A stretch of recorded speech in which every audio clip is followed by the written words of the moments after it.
Duck Nation, it is time for Midnight's Edge After Dark. Once again, welcome, kids. I'm Tom Connors. With me is my partner in crime, Jesse Miller of the Crow's Nest. How you doing? A long day, but can't complain. I'm the ghost of the most. The ghost of the most, baby. Speaking of the most, the man with the most hair, Culture Casino, is here as well. How you doing? Hello, everyone. I'm doing very well. And it's been a good day. It's been a good day. It's been busy day, but a good day. Good. Well, Mike is off because he is doing tech stuff. And I don't know where Script Doctor is, but hopefully he gets here soon. Hopefully he didn't misinterpret what I was saying. Because next week, kids, Thursdays and Tuesdays, when we do Midnight's Edge After Dark, we're going to move it an hour later. So that would be 7 Central, 8 Eastern. So everybody knows, heads up. That way we can try and maximize the efforts of everybody and not get in the way of things. And with Jesse, the holidays coming up, it's going to get a little harder for him to get home on time and stuff like that. So with everything going on, we figure it's probably the better way to do things in the future. So with that, it's gonna get nuts. It's going to get nuts, kids. Let's say hello to the kids in the stream. We got Lindsay here. We have Duck Nation here. As I said before, we got Larry. We got Professor Gray. Chef Nation is in the house. We got Rudy. How you doing? We got Shoom, Nikki D. We got Sailor Sonic. I know it's about time. Helps if I send out the right link. And then I think everybody misinterpreted what I was saying. Did you ever watch Rudy? Yes. We'll talk about a letdown, man. I mean, sure, it was happy enough for him, but sure, it was still kind of a letdown. I like the movie. Yeah, well, I like him as an actor. Krusty Mocha says, "Oh my, this true trans Cenobite." Yeah. Is that something from the Cinnabon shop? No. I don't. We have such roles to show you. Would you like a donut? I don't think you would take a donut. Your suffering will be legendary even in my mouth. Your frosting will be legendary in hell. Yeah, we're going to talk some Pinhead. I'm Pinhead and all that jazz. And then for some reason, they gave that witch chick on WandaVision her own show. Agatha Harkness. Agatha.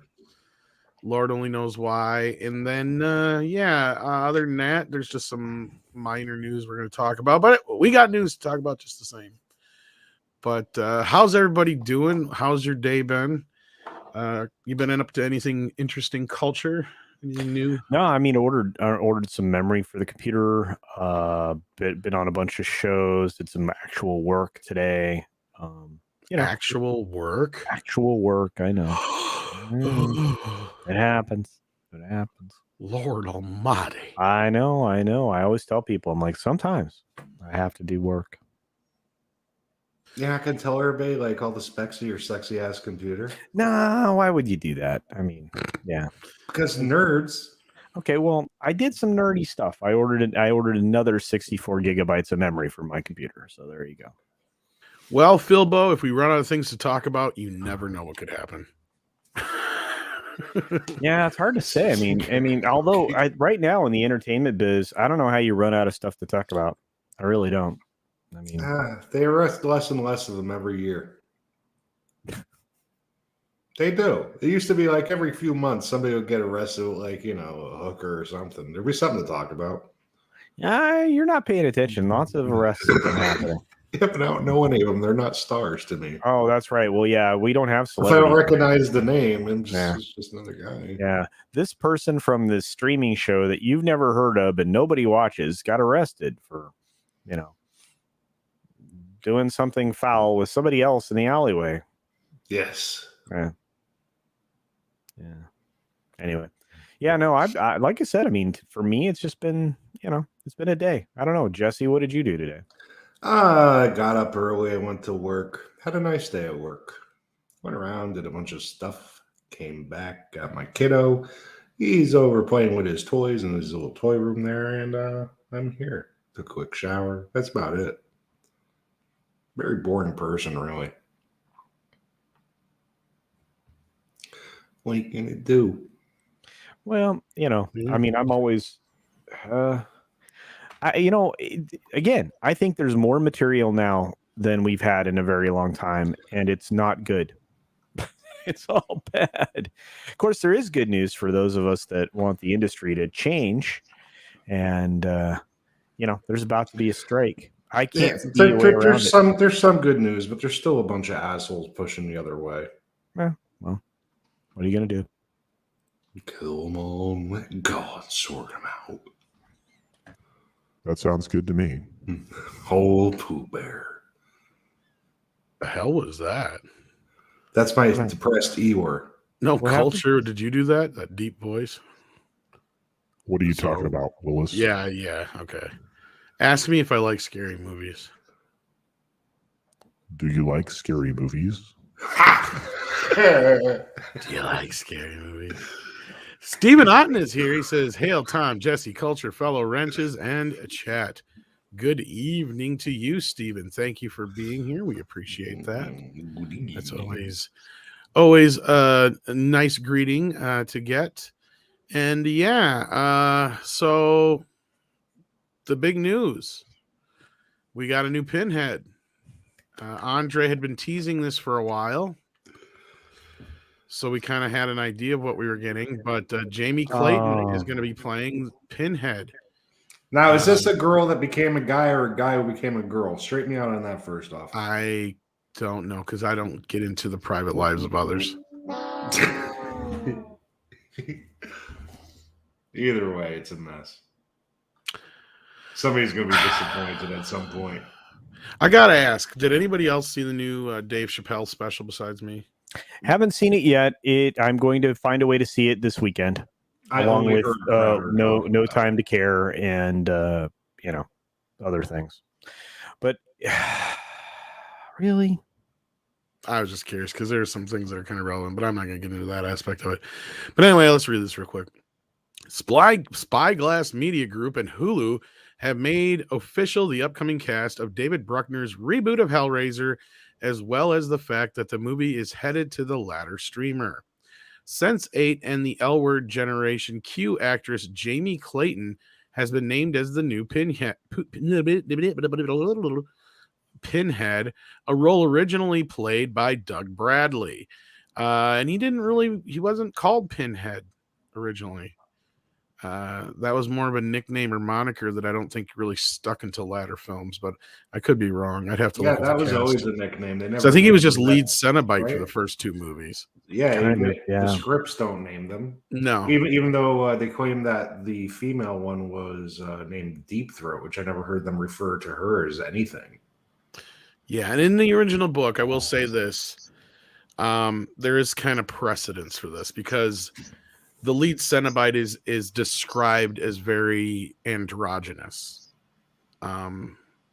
So, here's the thing. Okay, so if you watch the original, especially the first season of Sense8, this person was very good in that role. I don't know anything about the L Word, so I can't speak to that, nor Generation Q. I mean, I can see this person as a Cenobite, but I would have preferred the original actor back in the role. I know he wears makeup. It's not like it's hard. Yeah. Well, I'm sure it takes a long time to put it on, but they could tuck the oldness out of the face and stuff. Plus CGI. Yeah, I don't know. I can't speak to it. But like I said, I mean, I can, again, I've seen this person's work. The quality of season 1 of Sense8 I thought was good. The storyline was convoluted, but it is what it is. See, I can't get behind this because let's say that some chick like this, I'm going to assume I'm just going to call this thing a chick because I don't know. No one told me. You don't just become Pinhead. You become your own Cenobite. It's stupid. It's just very, very dumb. I mean, even in the comic books, they had the natural progression of things where eventually Kirsty Cotton she somewhat took over the role of Pinhead, but she became her own character. You don't just become Pinhead. And to answer your question on the original part, Jesse, it's the former. I can't remember which one that is. Man Become a Woman. It looks kind of that way.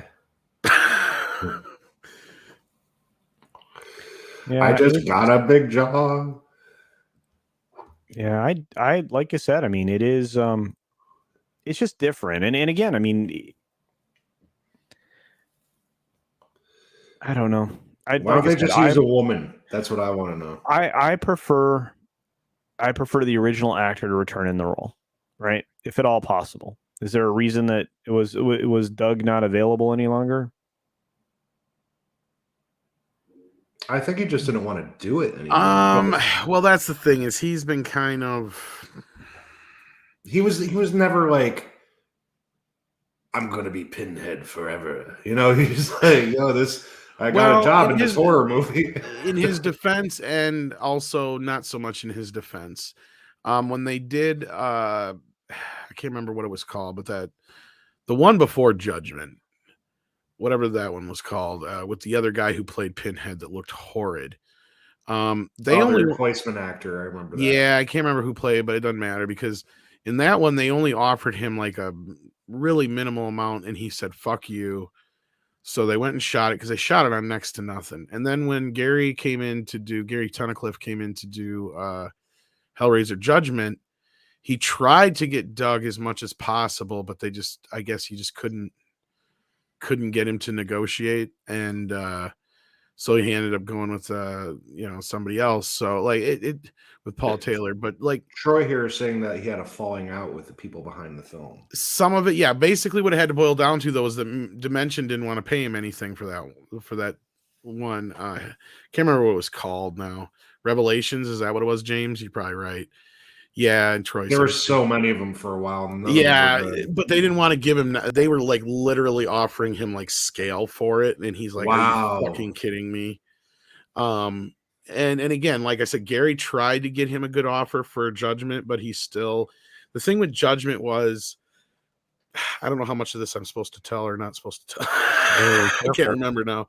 Yeah. But basically, him and Gary kind of had a little bit of a tiff too over negotiations, and I guess Doug was a little upset that Gary didn't use him in a fan film or something like that, and Gary was like, dude, like, I didn't think you would do it, right? Like, yeah, like, you're the real Pinhead. Yeah, he's like, there was no, like, I could have used you, like, wait. Yeah, and I don't know if they've had. That's the thing, is I don't know if they've talked since then, if they worked things out to a point, but like, yeah, it was never anything personal, and I thought Paul Taylor, or whatever his name was, that did we interviewed him too. I thought he did an all right job as Pinhead, but I mean, of course, he's no Doug Bradley.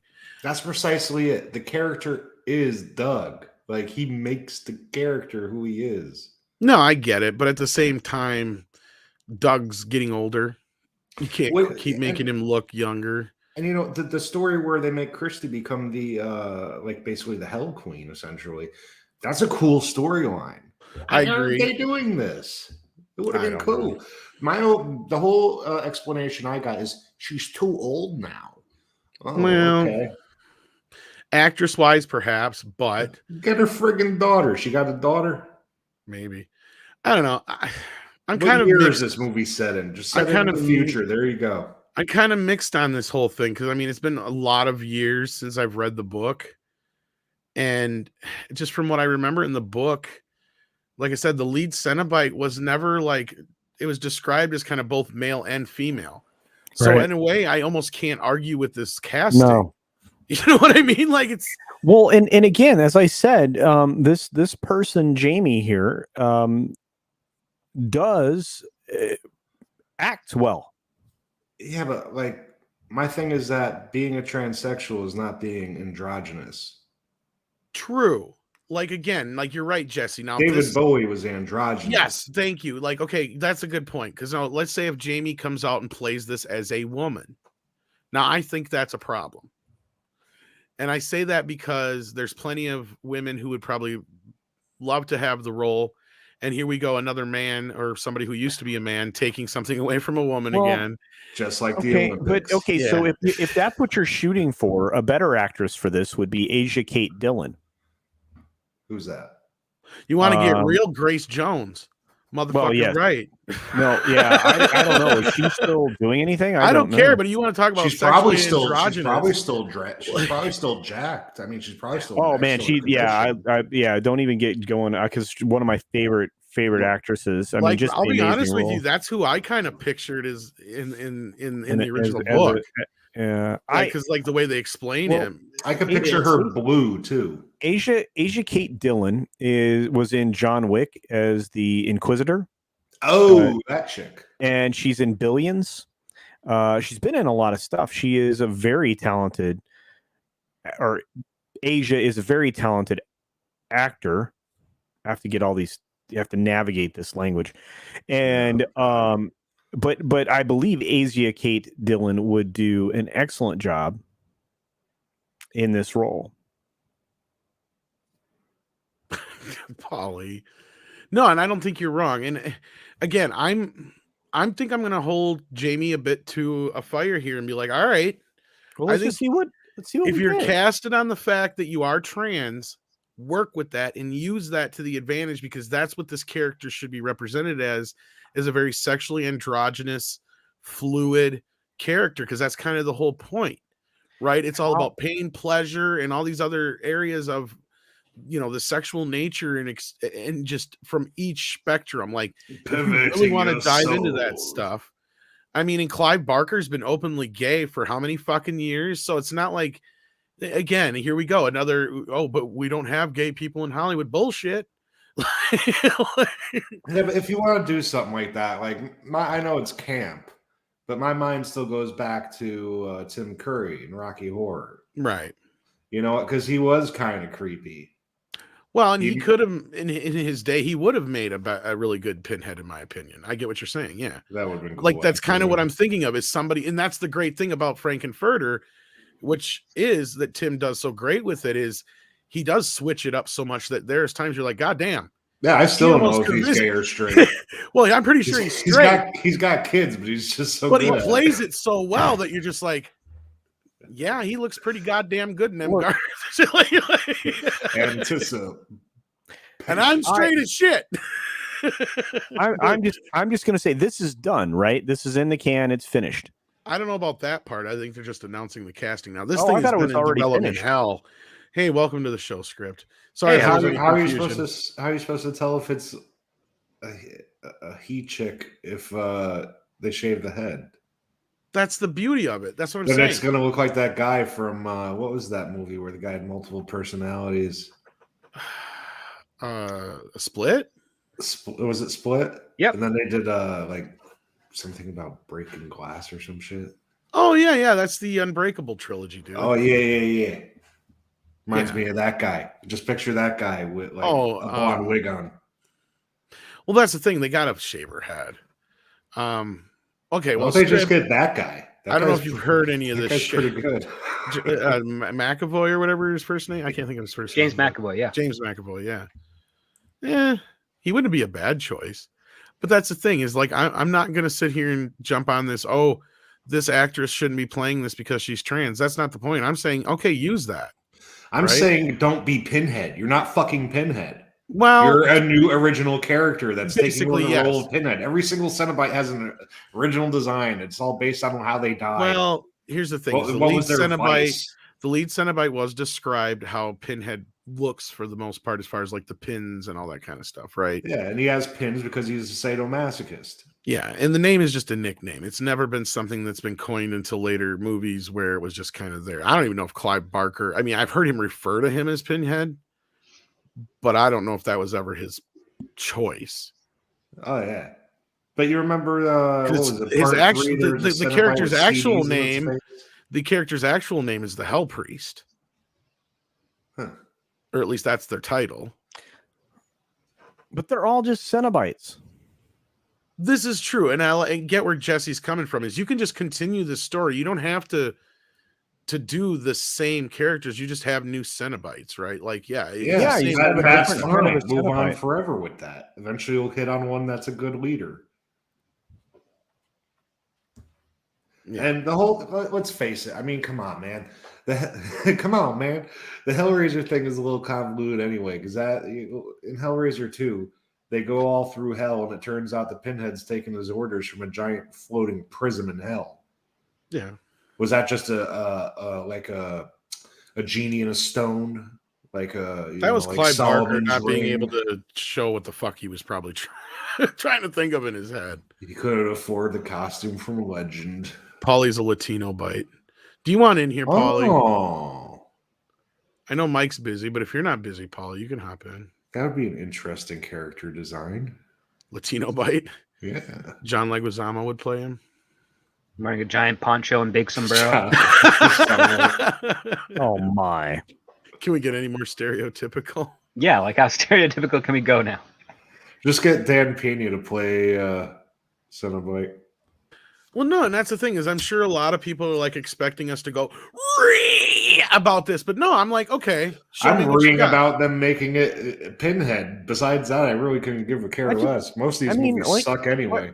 Like I said, I mean, despite my, brilliant musical clip that got played at the beginning of this, I'm willing to give this person a shot, but I still think if that's what you were going for, Asia Kate Dillon would have been a better choice. That's all I'm saying. So yeah, no, I get you, because especially if you're going for that like sexy Pinhead thing like you see out there, or the what's her face version like you were talking about, Jesse. I can't remember her name now. The character, the Hell Queen. It was Kristen Cotton, who was the girl from part 1 and part 2. Yeah. And then she has the whole character arc where she is she's the antagonist of Pinhead. So then it makes sense that over the years he's grounded her down to the point where she's just like, you know what? Yeah, I'll take your job. Well, that's the thing is in the movie and the book, her character is completely different, and so is just about everybody else's. Plus, that chick was hot. Professor Gray says, care less who's playing Pinhead, who's writing and directing. Well, as we said here before, but I'll bring it up again. Or maybe I didn't get to that part. David Bruckner is the one who's working on it. I don't know who's actually directing it. Now, I'm not sure. I can't remember if this is the one that Clive actually has something to do with or not. Clive is on board. Barker did talk about it, though. Yeah, says, having seen some of the designs from Bruckner's new Hellraiser film, they pay homage to what the first film created, but then take it to places it's never been before. This is Hellraiser on a scale that I simply didn't expect. David and his team are steeped in the story's mythology, but what excites me is their desire to honor the original, even as they revolutionize it for a new generation. I've heard that so many times. Well, he's here that called him the Hell Priest, though, so they do it. Yeah, the new generation makes me want to vomit. Modern audience makes me want to vomit. That's never here. A good Bruckner thing. doesn't refer to the character as Pinhead; refers to it as the Hell Priest. Hell Priest. That makes a lot of sense. That kind of makes me feel a little bit better. So now is that a production? But Goyer's involved, motherfucker. Is that who wrote it? I think so. Well, then already that's an easy pass right there. Yeah. Oh. See, they could have used something like this to make the character of Pinhead retroactively more interesting by adding some more backstory and some more weight and depth. I fucking hate to say this. Sides. I hate to say this, not to interrupt you, Jesse, but like, it's just another depressing fucking movie. I hear you, and it probably is going to turn out to be pointless. Shit. But I will say this, and I hate being the guy to say this, but maybe this is the movie that Goyer should be fucking writing. I mean, he did write Demonic Toys after all. He wrote Demonic Toys. He worked on Dark City. He definitely has. He knows how to do the language and the perversion, but does he have the nuance ability? That's what I'm worried about. Exactly. Like I have a feeling like, okay, this might be like a half and half, but it depends on if Bruckner. What's this Bruckner guy worked on before? I know the name. David Bruckner sounds familiar. Who's the protagonist? Well, it's technically Christie, but it depends on which version of the character they go with. So the character of Christie is going to be used. Well, in the one version, she's the daughter in the movie, but in the book, I believe she's his mistress, right? Correct. Yeah. So, and they made her much younger in the movie, from my recollection. All Bruckner seems to do is horror, so that's good. Oh, he did VHS. VHS. He worked on the Creepshow show. Southbound. Okay, he's done some stuff. The Ritual, Night House. He's done for writing. Same stuff. producer, same stuff. Yeah, they're So, in okay. So post he's right kind of an now, up and comer. He basically means he's not going to have much of a voice against someone like David Goyer. Yeah, you're probably right.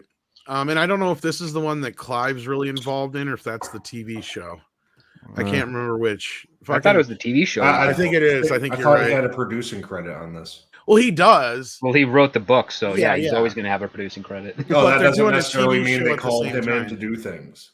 No, but they're doing a TV show at the same Okay. time, and he went and got his rights back, but there was some other bullshit that went down due to the book rights. So I think you're right, Script. Since this one's based on the book, somebody else still owns the rights to the book. So they may not even be able to really make the character Pinhead in this movie, because that character may be owned by Clive Barker. So they may be using that character specifically for the series. That might be another reason why. I didn't even think of that. Well, Because yeah, I know Andre knows more about this shit, but yeah. Yeah, he does. But like, yeah, so this actress who's playing this character, she might not have actual pins coming out of her head, but she might be in, black S&M garb and Cenobite, white makeup and something else messed up on her for scary effects. So yeah, who knows? Yeah, if she's a new Cenobite, I keep saying Cenobite. Because nobody in these other Cenobites. parts refer to the character as Pinhead. See, it's Hell Priest here. And that's why Christian's supposed to become the Hell Priestess, because she took his job. It's just a role. Yeah. Troy Pacelli. It's not even like a leader. It's just like a main general, so to say. Troy Pacelli says, I get Clive Barker wanting to get the series back on track, but he should have just done what Halloween did. Ignore 3 through 10 and continue after 2. Well, here's the thing I heard is, even though he got the rights back, I heard he really doesn't give a shit. Like he's kind of past this. Like it's this is to him like stuff he dealt with years ago. So he's like not as invested in it anymore, is what I heard. So like that's why you've got this reboot going on, and then you have the series going on, and I don't even know how close he is to the series from what I heard. So he's just basically like, sometimes checks show up at my house. I don't know. I could be, yeah, exactly. I could be wrong. I know Mr. H does a lot of talking on. He knows a lot about the series coming up, so I'd suggest checking out his reporting on it, because I haven't kept up with it as much, and Andre knows much more about it. So hopefully he'll talk a little bit more about it tomorrow morning too. Cinnabon. We were making Cinnabon jokes earlier. That's for the bread Hellraiser. Yeah. We have such frosting to show you. We added just the right amount of yeast, and it has risen in the depths of hell as this type of Cinnabon. Oh, no sugar coating. Is the Starbucks. Where's the powdered sugar? We killed everyone at the Gap.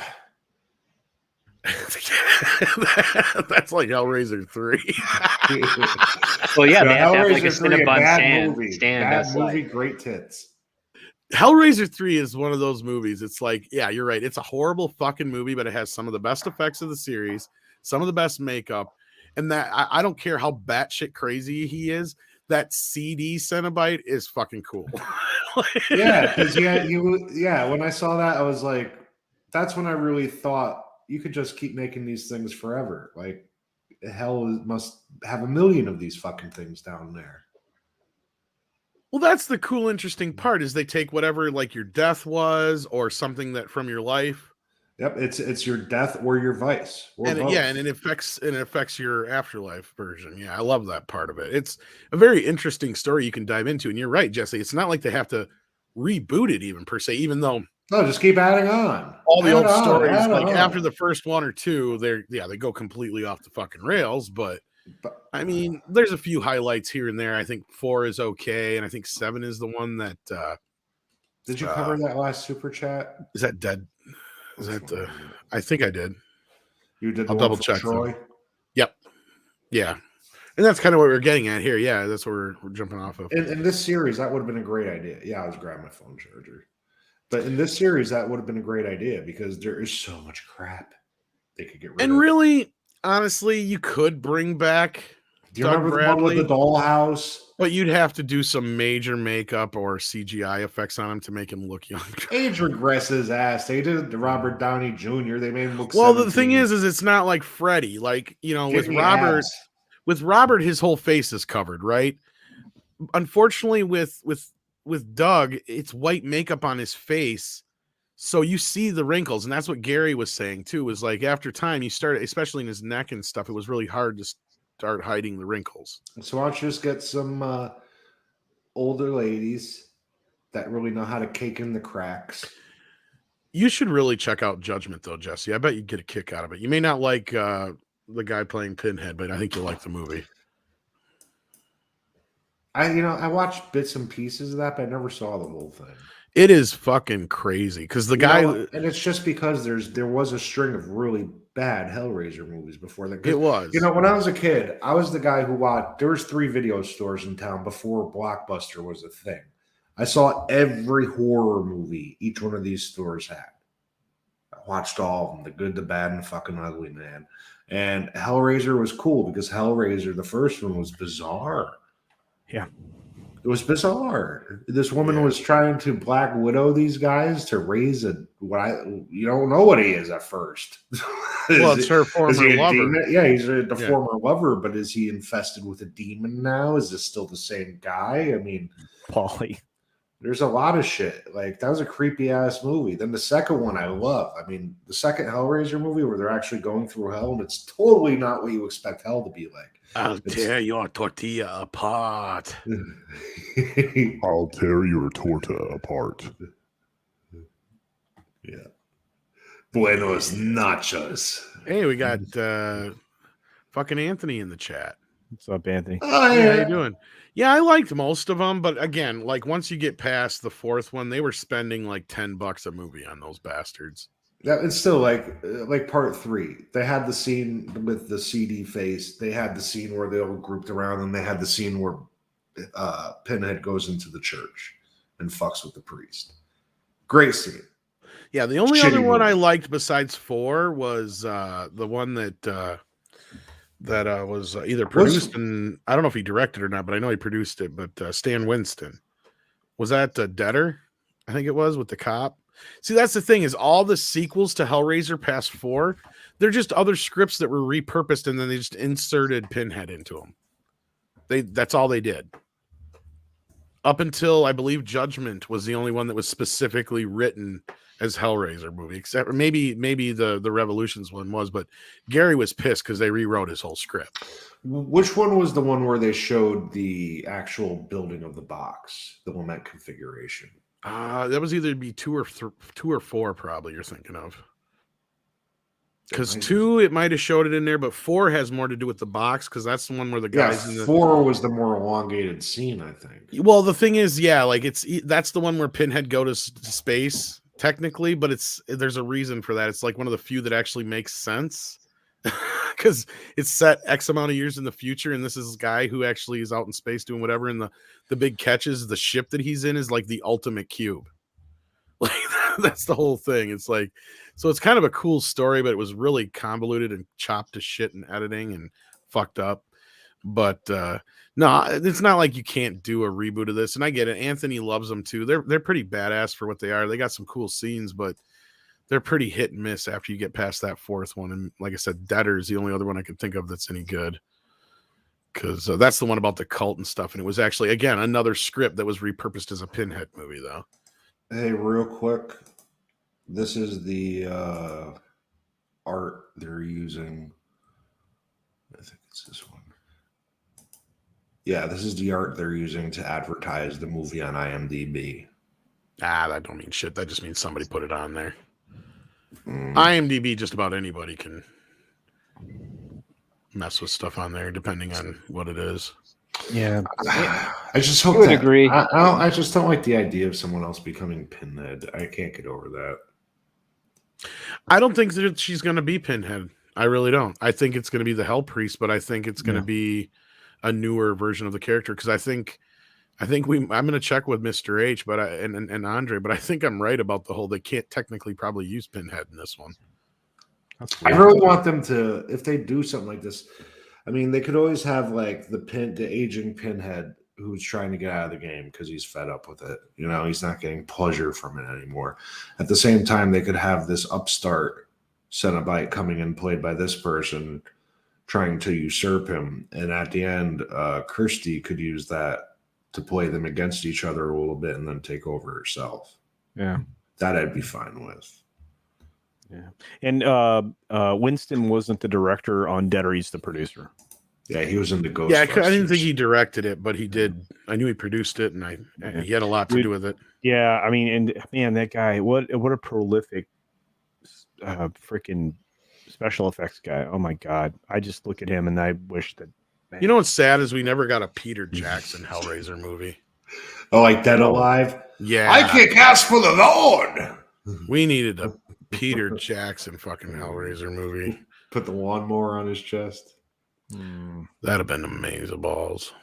No. Yeah, no, I'm with Culture on this one. You know who would do an interesting one? James Gunn. Wow, I could see that kind of almost. Yeah. Right? I don't know if he could, Incorporating his trauma history into Hellraiser, yeah. It would be a fun one too, I bet. Would he make Hell too likable? Like, no. Or do you think he could be? Okay, yeah, really Hellseeker was scary? another decent one. That's right. That's the one that had Christy come back. Yeah, that one's all right. Yeah, that's the one where she's trading souls. She makes the deal, yeah. And that leads right into this, what they should be doing. But Well, and I think that was where they bounced the comic book off of too. But yeah, Sam Raimi would have made a hell of a one, but he was already way too big by the time. Oh yeah, They got to any of the sequels. A Wes Hellraiser would have been great. A Wes Anderson Hellraiser would have been weird. Yeah. Bill Murray as Pinhead. That'd have been awesome, right? Yeah. At least Pinhead. Yeah, well, I think it could work. Pinhead would be like fucking dolphins. Yeah, really. just don't let Rob Zombie have it. Guillermo del Toro. Marshall Hellraiser. Oh God. No. Congo. Pinhead would be an ape. Yeah, that would just be like, we're gonna have hundreds of thousands of these Cinnabons. Lots of these Cinnabons everywhere. I'm a Cinnabon. There's no cocaine in hell. That's why it's hell. We gotta fill all those corridors of coffee. Oh shit. And the other news though, so yeah, we'll see how this works out. But like the other news we had was the Agatha is getting her own fucking series and nobody gives a shit. Yep. Hey, welcome to the days of Disney turning into Netflix, where they greenlight everything that's a big piece of turd. Well, it's all that's in house though. Netflix, at the other hand, also doesn't greenlight everything at all. They don't even take on celebrity stuff anymore. They just. But by comparison to other Hollywood standards, it seems like they greenlight everything because they're desperate for content. Disney, this is all in house. Someone in the writing room or whatever said, "Hey, how about we get Agatha Christie? Sorry, not Agatha Christie. Agatha Christie was more better. Harkness, yeah. I remember the notable Agatha of our. Oh no, if Agatha Christie would be great. I would if they greenlit an Agatha Christie thing. That'd be. They would make every single story into one movie. They'd be like, "This is way too much talking. Too much talking. No, but Agatha Harkness. I mean, she's got history in the Marvel comics, but not enough. I would say that warrants a television show directly for her. I like this Dolomite versus Cenobite idea. Yeah, I know. The chat's got great ideas. I'm like, I like this. They're crazy. I can actually see Guillermo del Toro as a Cenobite, by the way. It'd be freaking awesome. I ain't got no problem with that. So, but no, Agatha. Please take us through this because I don't give a shit. Yeah, I don't care. I mean, this is again. We've arrived at this moment's been here for a while for me when it comes to Disney Plus. I hit the I don't care button about 5 shows ago now. It's like, I don't know who the hell Agatha is. She's not on my friends list. All right. Well, she was hanging out and making Wanda, be Wanda in WandaVision. She was that's do bad things. She's not great. And you know what? Here's how that's as much as I know about it. For outside of the comic book representation of that character and stuff. But I don't know how much love was there for that character, right? I mean, she looks hot in the costume in the comic books. I love when chicks cosplay as her because they look hot dressed like that. And then besides that, she's Magneto's daughter that was raised by animal people with quick but I can tell you that the actress is awesome, right? The actress is awesome. So it's just Who knows? I don't care about this, wannabe Hawkeye show. I don't care. I didn't care about Falcon Cap. I didn't care. I mean, the amount of I don't cares are stacking up like cordwood. And from what I'm to understand, the Turner and Hooch thing wasn't terrible, and yet that still was on my I don't care button. It's actually the best thing Disney Plus has. Actually, look, that was a movie Nick's you watched from Burnett. it was That's who's doing on it. back in the day. It's not like if you go to see Turner and Hooch in a movie theater, I'm sorry, there might be something wrong with you. I mean, like, why would you watch that? Even especially in a remake. Like, but it's not a remake; it's a sequel. Yeah. Glory be to Jesus. Well, but it's actually decent. It's not terrible. It doesn't do anything to hurt the original movie. What's the difference? The dog is dead. Been dead for years. Well, the dog also had a pup. Just another dog named Hooch, who's given to the kid who's all grown up as a U.S. Marshal. And it's a very old style television show, like 10 years ago style. Like it's got a lot of the tropes that you'd see in your like hour-long cop dramas from like a decade ago, but it's got the Turner and Hooch guide. It pulls on the heartstrings, and it's got some weird things going on about it. But it's very much a bait and switch, because you watch the pilot and you're thinking, oh God, they're gonna go woke, and then by the second episode you realize they kind of pulled their heads out of their asses and say, yeah, everything that we set up, we did deliberately to show why this is not a good thing for a TV show and stuff. And then we go in this other direction, which is far more organic and part of a plot. And it's oddly enough compassionate. It's really about this guy who falls in love with his dog, not in a sexual way, but just as like a best friend type of way. And furries are now disappointed. Yeah, furries should be disappointed, but it's actually surprisingly, charming and old style. It ain't Shakespeare. You got to break it down. It's a guy. Shakespeare isn't even Shakespeare. His partner is a dog.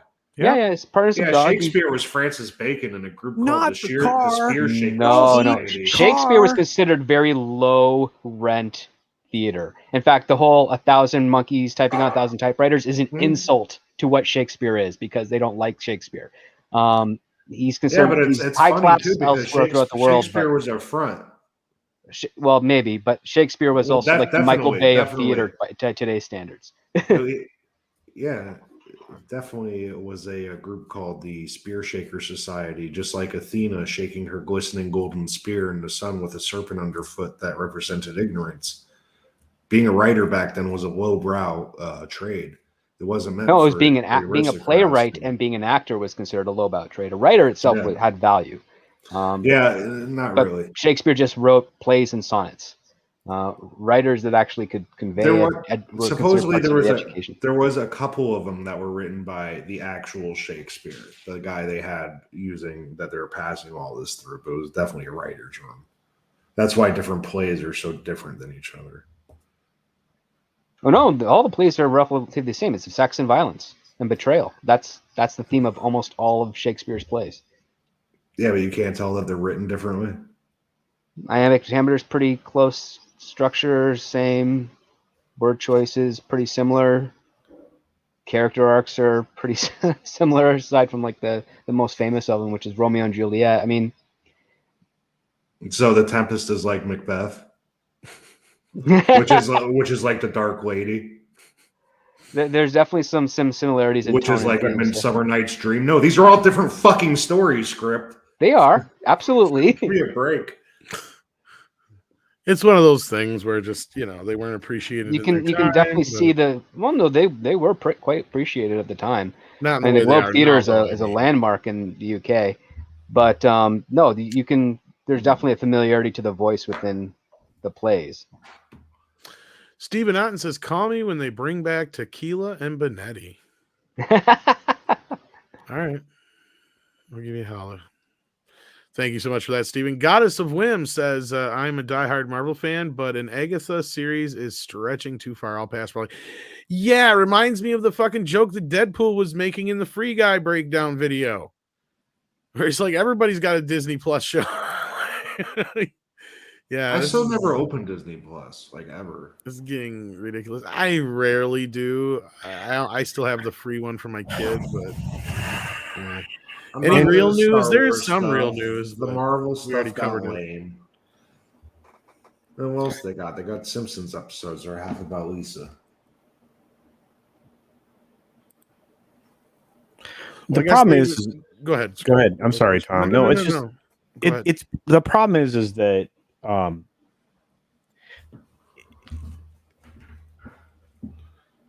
Disney Plus is trying to keep an audience with crumbs of other greater things. The things that they currently create aren't good. The quality is poor. Everything that they do now, everything, which is why you get reboots, sequels, and so on and so forth. Those are shades of something better that they've either acquired or was created a generation or two ago. This is the biggest problem with Disney Plus, and this is across all of its shows. Every new film that they've put out recently, they're all crumbs of something greater, something that was better than what you're getting now. And whether it's done willfully or not, you have a lot of inferior elements from the writing, the directing, et cetera, et cetera. You have inferior elements going into everything. And because it's a streaming service, it's going to be usually an inferior product anyway. And Disney Plus is just the most obvious version of this problem. Warner is starting to bump up into this regularly, and every other linear television network is already there, and they've been there for a while, which is why you have the relaunch of a show, LA Law, or a sequel to LA Law, right? It's why you have 100 CSIs that now they're relaunching again with William Peterson and Georgia Fox in Vegas, right? And Hawaii. Yeah, exactly. And you're relaunching these things. You have NCIS, which I think is coming up on year 20, if I'm not mistaken. Mark Harmon apparently is a timeless human being, but that show's been around forever. And they can't do something new. There's no the creator of Big Bang Theory Chuck Lorre, had to, he created something great with 3.5 Men. And before that, he had another good show that spun out of that, right? And the shows that he's putting out now are inferior versions of the previous thing. Because they keep going back to the well, because the people with the creativity are out of it, and they won't let you pitch anything that's creative because it doesn't lean into political agenda-driven storytelling. And so you're going to be limited. There's going to be limits to art now because of this. If you have puritanical views, whatever that puritanical ideology is that you subscribe to, or you're trying to get out there to the masses, everything else will wither, and that's what's happening. So there it is. So just pay attention to the fact that you will get nothing great out of Disney Plus unless it's done by accident. And yes, people enjoy some of the shows. I have people that I'm close to enjoyed the What If stuff, which I'm not sure how. Me neither am I. Yeah, let's be real though. Let's call the elephant out in the room. None of the shit on Disney Plus is even remotely close to the type of shit that Disney used to offer us back in the day. Like, I remember having the Disney Channel being a fucking huge deal. And the type of entertainment you would get from that channel and out of Disney and stuff. And even in their lowest of lows in some of the patches of the 80s and whatnot, it was still high quality shit, right? And it was stuff that people didn't want to miss. Even the kids' television. I mean, think of the fact that we got essentially They launched a bunch of shows with Disney, plus it launched a bunch of careers from Britney Spears to many others. You know, the Disney kids went out and conquered the world because of these shows. And I'll tell you another one beyond the Disney Channel. Yeah. Okay, they saw like, oh, He-Man, G.I. Joe, Transformers, like, all right, fucking hold my beer. Next thing you know, we got Darkwing Duck, DuckTales, Tailspin, Gummy Bears. Yeah. They took over the afternoon too. It didn't matter. Yeah. But Gummy Bears are bouncing here and there and everywhere. Having high adventures. They're high adventure. To this day, people still fondly DuckTales, Rescue Rangers, all of those. The kids that grew up with those, there is nothing comparable now. Nothing. I mean, you get Muppet Babies where Gonzo is now some kind of I'm happy to be trans. There you go. And all this other stuff. And you're like, I don't even know what that means. But this isn't a nose. Yeah. And it doesn't exist anymore. None of this stuff exists. You again, there is nothing good. There is nothing new that's good. Yeah, Gargoyles was awesome. There was all kinds of amazing, and now there's none. Disney is not a creative company anymore. They're also not family friendly anymore. They're going out of their way to be less family friendly on a daily basis. And I mean, I don't know what else to say. You know, I mean, Disney Plus is losing their North American subscriber base. They need to give me something to give a shit about. They need to give me something to give a shit about. It's sad that even though I haven't seen Turner and Hooch, I mean, Script has said some nice things about it.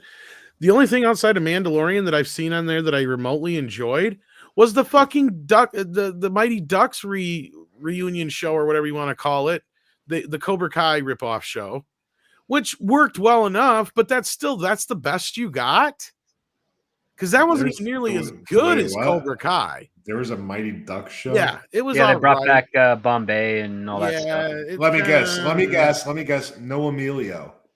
Oh, he's in it. Oh, he's in it. Yeah, I like Emilio. Yeah, and they even found a way to have him be the coach for a little bit too. So, like, I mean, it wasn't even extremely overly woke. There was some shit here and there, but in some places, like Cobra Kai, it actually does a good job of making fun of the wokeness. Yeah, because in those situations, you got, the old war dogs who are coming in and they're dealing with these brainwashed kids. But Tiny Toon Adventures was destroyed recently. Yeah. Right? Well, something else that was destroyed. I thought it was Pinky and the Brain. Or sorry, Animaniacs. That too. Yeah, Animaniacs. Yeah. Speaking of stuff that's destroyed, there's somebody I want to bring in here who's dealing with the loss of a franchise that he holds very dear. Oh no, I know exactly what he's talking about. Mr. Robert Meyer Burnett, how are you doing, sir? Hello. Wow, you're perfect timing, because we were just talking about nonsense anyway. So I saw your reaction to Bond. I knew you were probably going to have a reaction of the sort. Oh, I just did a whole 2-hour stream about it. I unfortunately didn't get to see it all, but I've got it pinned right now. Yeah. Well, I saw your reaction a bit last night, and you did say something to me last night too, and I'm just like, oh no. I was disappointed. Yeah. I mean, here's the thing.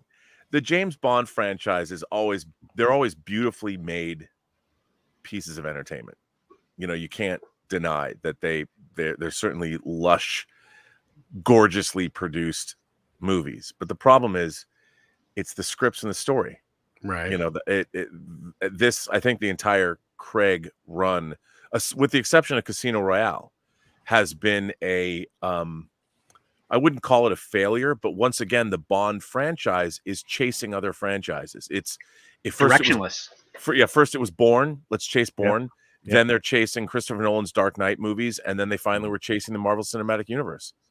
And it was like that's definitely problematic. And then, like everything else, everyone's like, and you see this in screenplay development. Well, we have to deal with our character's inner life. Like, who is this person? Well, yeah, I understand that. I totally agree with that, and it is the problem. Here's another problem that people don't talk about a lot with, and Scripty can probably speak to this. There is fashion when it comes to what people want in stories, at least at the development level, and there becomes buzzwords and catchphrases, And those are shortcuts that people want to use because they really don't know story themselves. Mhm. And there are a lot of there. That's not to say that not a lot. There's a few great executives in Hollywood that really know story, but for the most part, story just becomes it's as fashionable as anything else. And people get buzzwords, and they want to have like one scene, like, oh yes, you've illuminated that character's inner story here. We need more of that. They don't know why we need more of that, or if we need more of that. That's what is fashionable today. And the whole Bond has suffered from that for 15 years. Mhm. You know, and I think that it's really interesting because Casino Royale works great, but even at the end of Casino Royale, our newly minted 00 is willing to resign to go off and be with his newfound love, Vesper Lind. You know, and then she of course dies, and he gets back on the job. But what's really interesting about the Daniel Craig Bond era is we see the origin of James Bond, and then we jump right to I'm retiring. Right. Or I get shot off a train and I'm going to sit on a desert island. Or well, you had hang said out this and play before drinking too, games. yeah. Yeah, and That it's like, they well, don't we really never- ever get to see a big Bond. Yeah. we've never seen Daniel Craig's Bond be Bond. No. Like we saw him as a newly minted agent, which was cool. But then you see him taking revenge for what happens in the first movie. So the first two Bond Kinda movies like- are basically Yeah. the first month in the life of James Bond, and then we jump ahead to Skyfall, where he's a grizzled agent, and he's mad at M for saying take the shot. Yeah, And it's kind of like- like Man of Steel, where you don't really get to see Superman, and then he's dead before we ever really get to see Superman. Meanwhile, it's just like I wanted to watch Moonraker.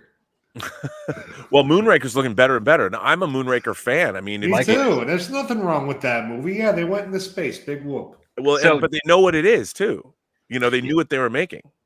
So did for real. Jaws' girlfriend have braces or not have braces? Dude, Oh my. I remember her with I remember her with braces, and the pictures show no braces. I do not. That one I bothers. want to grab this super chat. Thank you so much, Nikki D, for the $5. Says, how long will Netflix's model of creating tons of disposable content while swimming in billions of dollars in debt last? This goes off of our last discussion before you come in, Robert, but not much longer. Like Netflix is really fledgling right now. They're not bringing in the views they had been.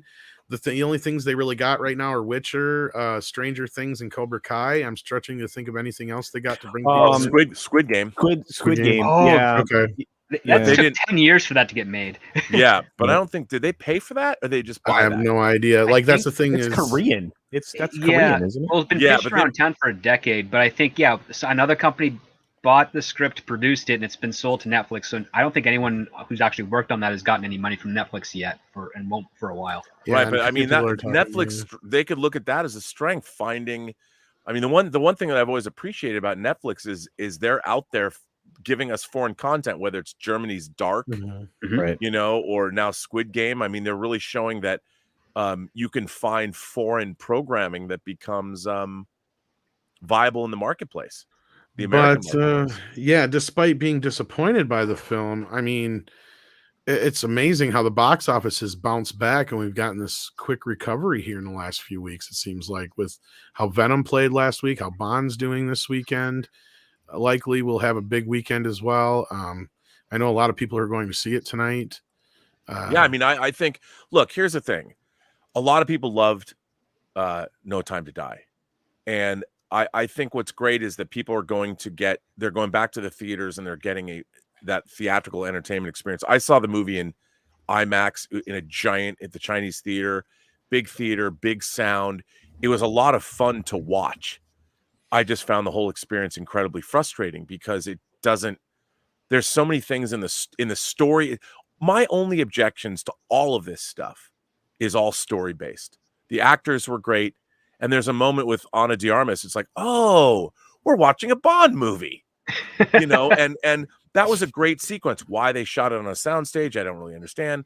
But I mean, it was a lot of fun. I mean, it was like this is what James Bond is, and virtually everyone is talking about that scene, and they're going, well, it's too bad she was only in the movie for a short amount of time.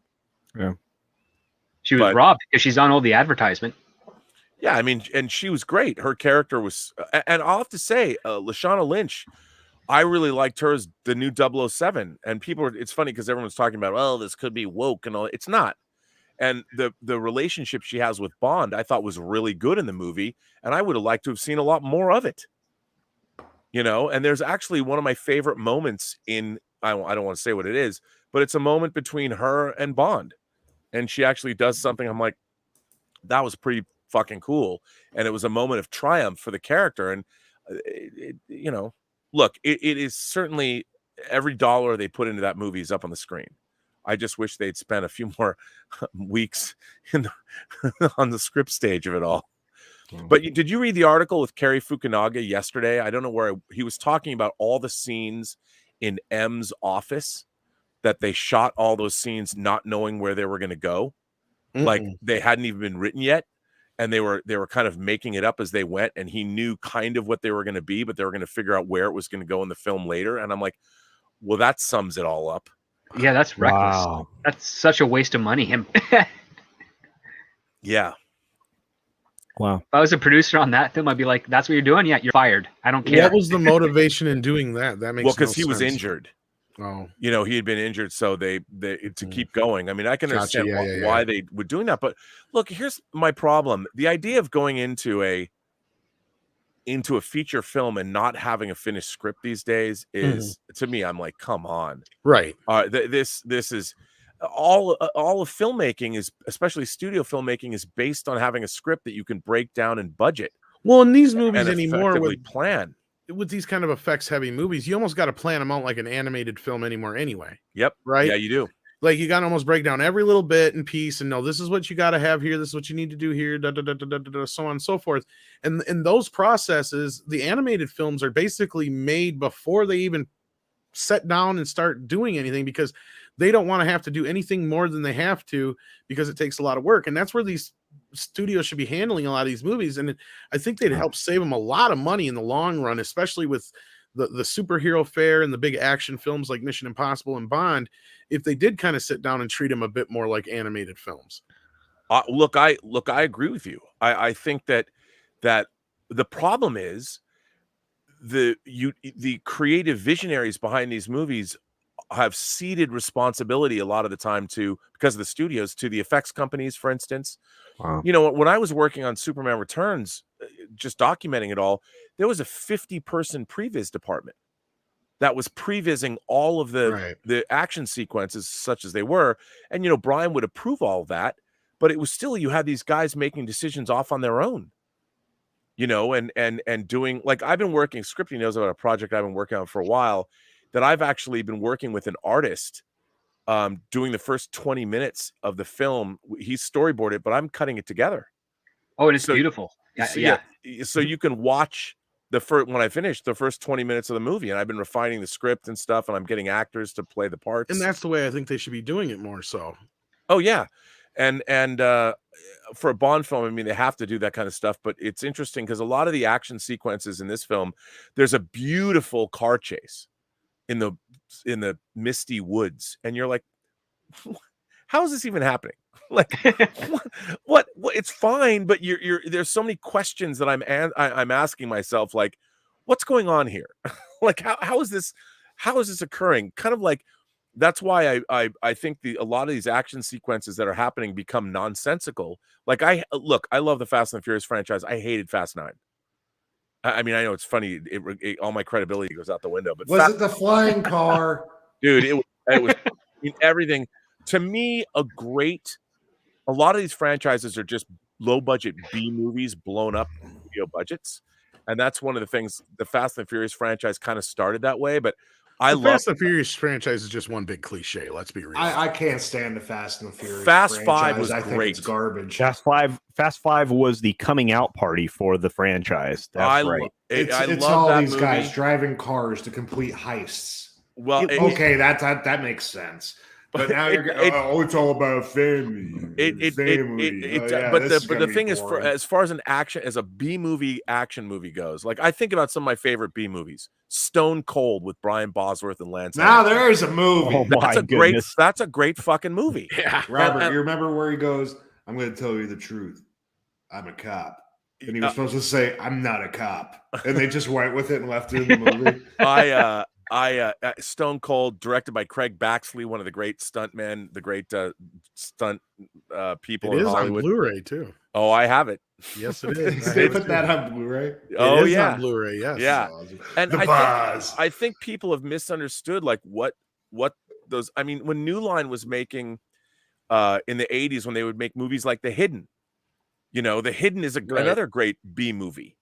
And I think people have forgotten the joys of those things because they've all been turned into $150 million studio franchise movies. And it's interesting because the Fast and the Furious franchise is something that did that, and then they went beyond that. So Fast 9 to me, I'm like, wow, I'm an easy lay for these movies. And even that movie, I hated it so much. I haven't wanted to walk out of a movie in a long Well, and time. I understand the Fast series because my kid was in it. I never got past the first 45 minutes of the first movie. But let's be real. Basically, all Fast and the Furious is the best of both worlds of things like Transformers and superhero films, right? You just basically combine the two. Instead of having big robots, though, you got the cool guys driving the cars is all. To me, it feels like Grand Theft Auto without getting shot. No one gets shot to death. From 5 on, it became a really fun heist, and 5 was really like one of the funnest heists. It was absolutely absurd, and it is a film that I'll actually put on in the background, and it's fine. You can like bad films. It's a good bad film, and there are some. I get it. Instead of guns, they use cars, right? Like so, it is what it is. It's great, and Brazil is the backdrop, and it's like Bond in that you have these epic set pieces, which is just the countryside. You have it's a full world, and they build it out really well. And you're in of course R&B's 100% right. I mean, it's a B movie. It is. Well, a lot of these are. He's right. Fun. It's just super fun. Darth Cueball says thoughts on the terrible Resident Evil Welcome to the City trailer. As a fan of the game, this movie looks like an abomination. Neither have I. Has anybody else here on the panel seen it? I haven't seen it yet. I'm right about. I'm not interested in so I could look. I have no interest in Resident Evil as an adaptation to film after the first franchise. It's like the games are okay. I like the concept of evil corporation, zombie stuff, blah blah blah. But I was just having this conversation the other night with Jesse about how, I think it was you, Jesse, where we were talking about just like how they've just gotten past that point where video games are so like with the graphics and storytelling. Yeah, that's true. You can't really adapt them anymore. I'd rather just play the game. Yeah, I totally agree with that. Another thing is, the one thing that Resident Evil screwed up above all other things, put a number behind your movies. I don't even know how many Resident Evil movies there are with me of it. 7. That's because they used to get embarrassed by the numbers. Yeah, I'm pretty sure it's 7. Yeah. Wow. Diego Flores says, Tom, as a little curious fact, in Peru, we are finally getting Godzilla vs. Kong theatrical release. Which means the movie will get a brief uptick. It might, but how bad is piracy going to kill it over there, Diego? Because it's been online for months. What's the internet system like over there? Hopefully you enjoy it if you haven't seen it. Yeah. I enjoyed it for what it was. Again, talking about B movies, that's all it was. And it didn't try to be anything more than what it was. I mean, I get why some people didn't like it, but yeah. I know a lot of people who saw it who have not seen the other fucking movies, though. Isn't that crazy? That's like I've talked to a few people. I would wholeheartedly agree that Godzilla vs. Kong does have a massive third act problem. But outside of that, but it kicks ass. But the fighting is really awesome. It's just the flying spaceships in the center of the earth stuff. I'm like, why? And who built that tunnel from Florida to Hong Kong? Because if you watch old Godzilla movies, it doesn't fucking matter. It just cause. I like the ones from like 30 years ago. Those are aliens. Just say it's aliens. Well, they did do that. It's my favorite Godzilla movie, Godzilla versus Monster Zero. That's what I'm saying. Yeah, that's great. You don't need a big explanation. It's fucking aliens, all right? Just I grew up with reruns of Outer Limits and old Kong films and Mighty Joe Young, and you went to the 7-Eleven and you got your red and blue 3D glasses to watch, the 3D version of Mighty Joe Young or so. I mean, they did amazing stuff. Of course, it was, and now culture showing his age now. Oh yeah, but that was the stuff I loved. Outer Limits and all that. You come up from TV, and then Saturday morning you'd have these great old films on. And Professor Gray. That. Oh, that's funny you said Professor because we were talking about professors before the show, but I don't want to spoil nothing for nobody because I've heard so many good things about this movie. I'm not even going to say what movie it is. Hold on, Tom. I just watched this Resident Evil. I just watched this shit. This is actually a Resident Evil movie. It looks good. Well, this guy didn't It looks like the game. Well, okay. Well, it's not a me. Darth Cueball didn't enjoy it, so there you go. That's from But what one did Professor gamer to Gray another. say? 'Cause we didn't read that one. Yeah, we're gonna get to that one. There. Professor Gray is so bright on this, though. He says it's time of stupid fiction, not science fiction. That is so true. That is so true. I'm not trying to be cryptic, but I heard a lot of good things about an upcoming movie, and I got so giddy about it. Oh, I can't wait to see it. Deranged Lunatic sent us a super sticker. I bet you it's a pooper sticker. You are correct. I love pooper stickers. We need an Encino Man or we need something goofy out in the world right now. And no, Goddess of Whim, I'm sorry, I have not started Cowboy Bebop yet, but I will soon. When does that drop on Netflix, the new one? Oh, they pushed it. It's a little later in the it's a winter release now. I don't remember what the date is. All right, well, I'll try to get to it before then. I still got to get the movie too, the other. Yeah, get through. Yeah, watch 22 episodes and then watch the film and then watch the last 2 episodes. And Dark Gift. I don't know if you missed this or not, but Carrie's is a member for 5 months. Didn't send a message. Thank you so much. Yeah, I don't see that on my end, but thank you for that, Culture. Yeah, you bet. Thank you for being a member. And Anthony says Fast and Furious is just Point Break with cars. Yeah, kind of. Wait, Point Break, the original with Keanu? Yeah, it's the first one's such a ripoff of Point Break. It is. Yeah, except they didn't have like that same kind of like endless summer purpose, did they? Vin Diesel did not compare to Patrick Swayze. I'm sorry. No.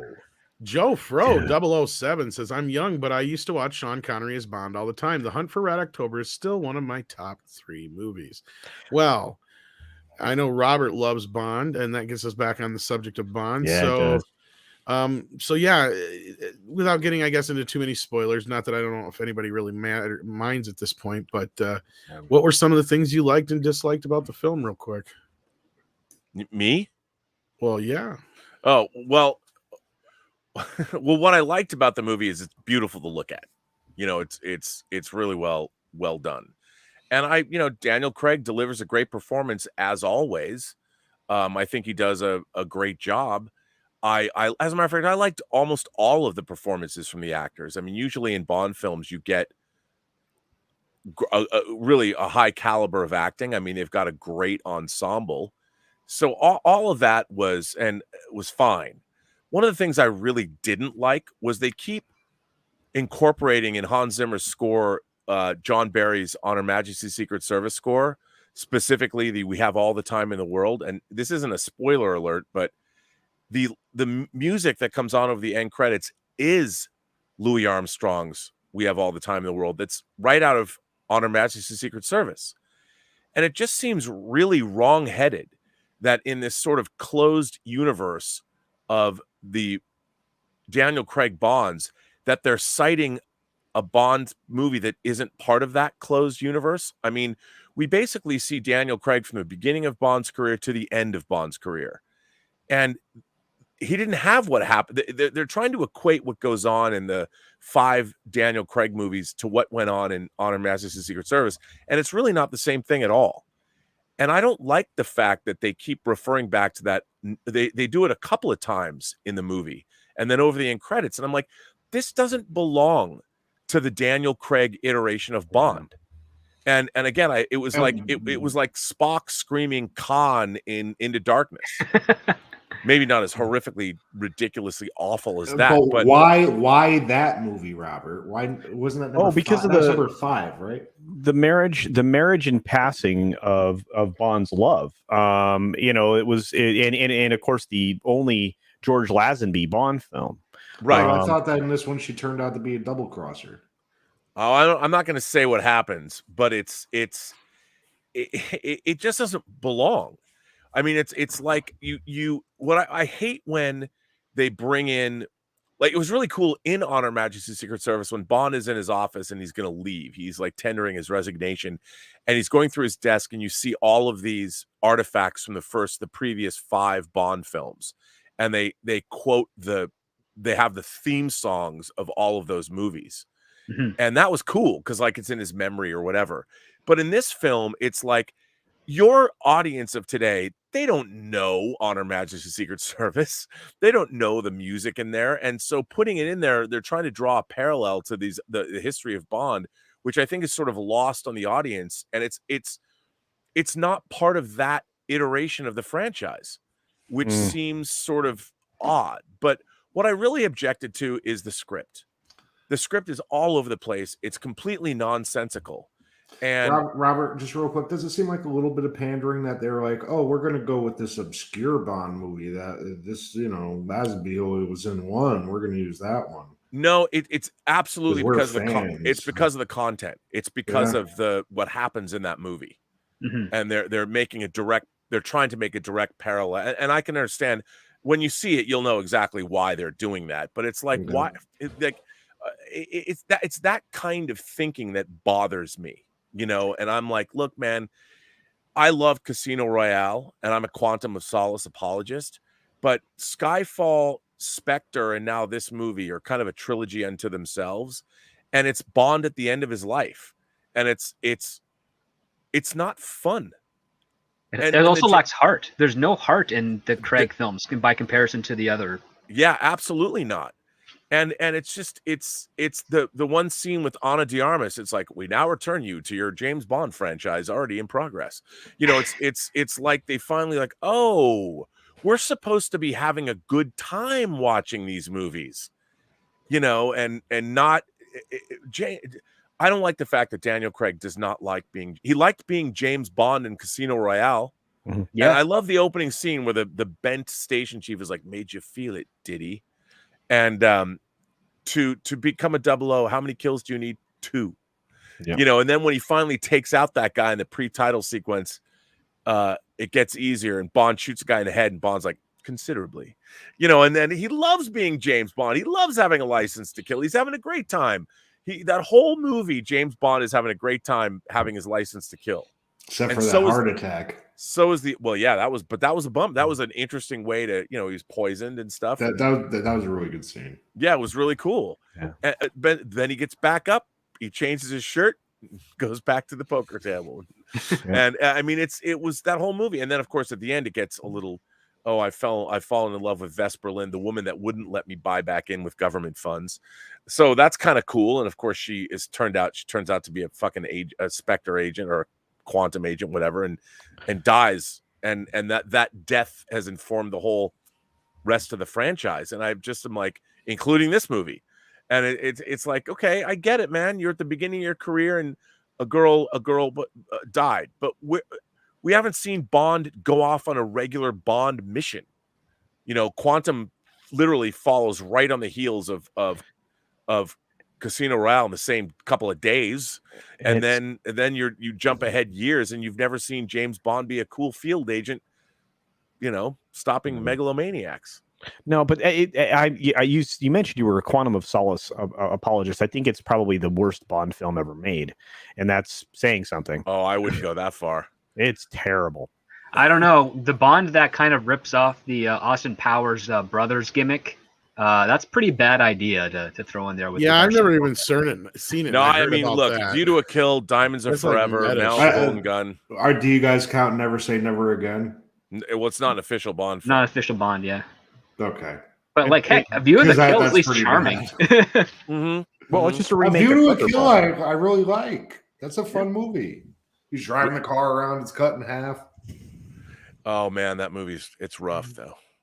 Yeah, but there's a lot. It's got great music too. The soundtrack for View to a Kill is fantastic. Fantastic. Is great. Barry's score is great, and so is Duran Duran's theme song. Oh, his adaptation to the Duran Duran song is like one of the best adaptations of a artist song within John Barry that I've ever heard of those. Oh, it's great. I mean, John Barry even made Aha's song good within the body of the score, even though he hated Aha.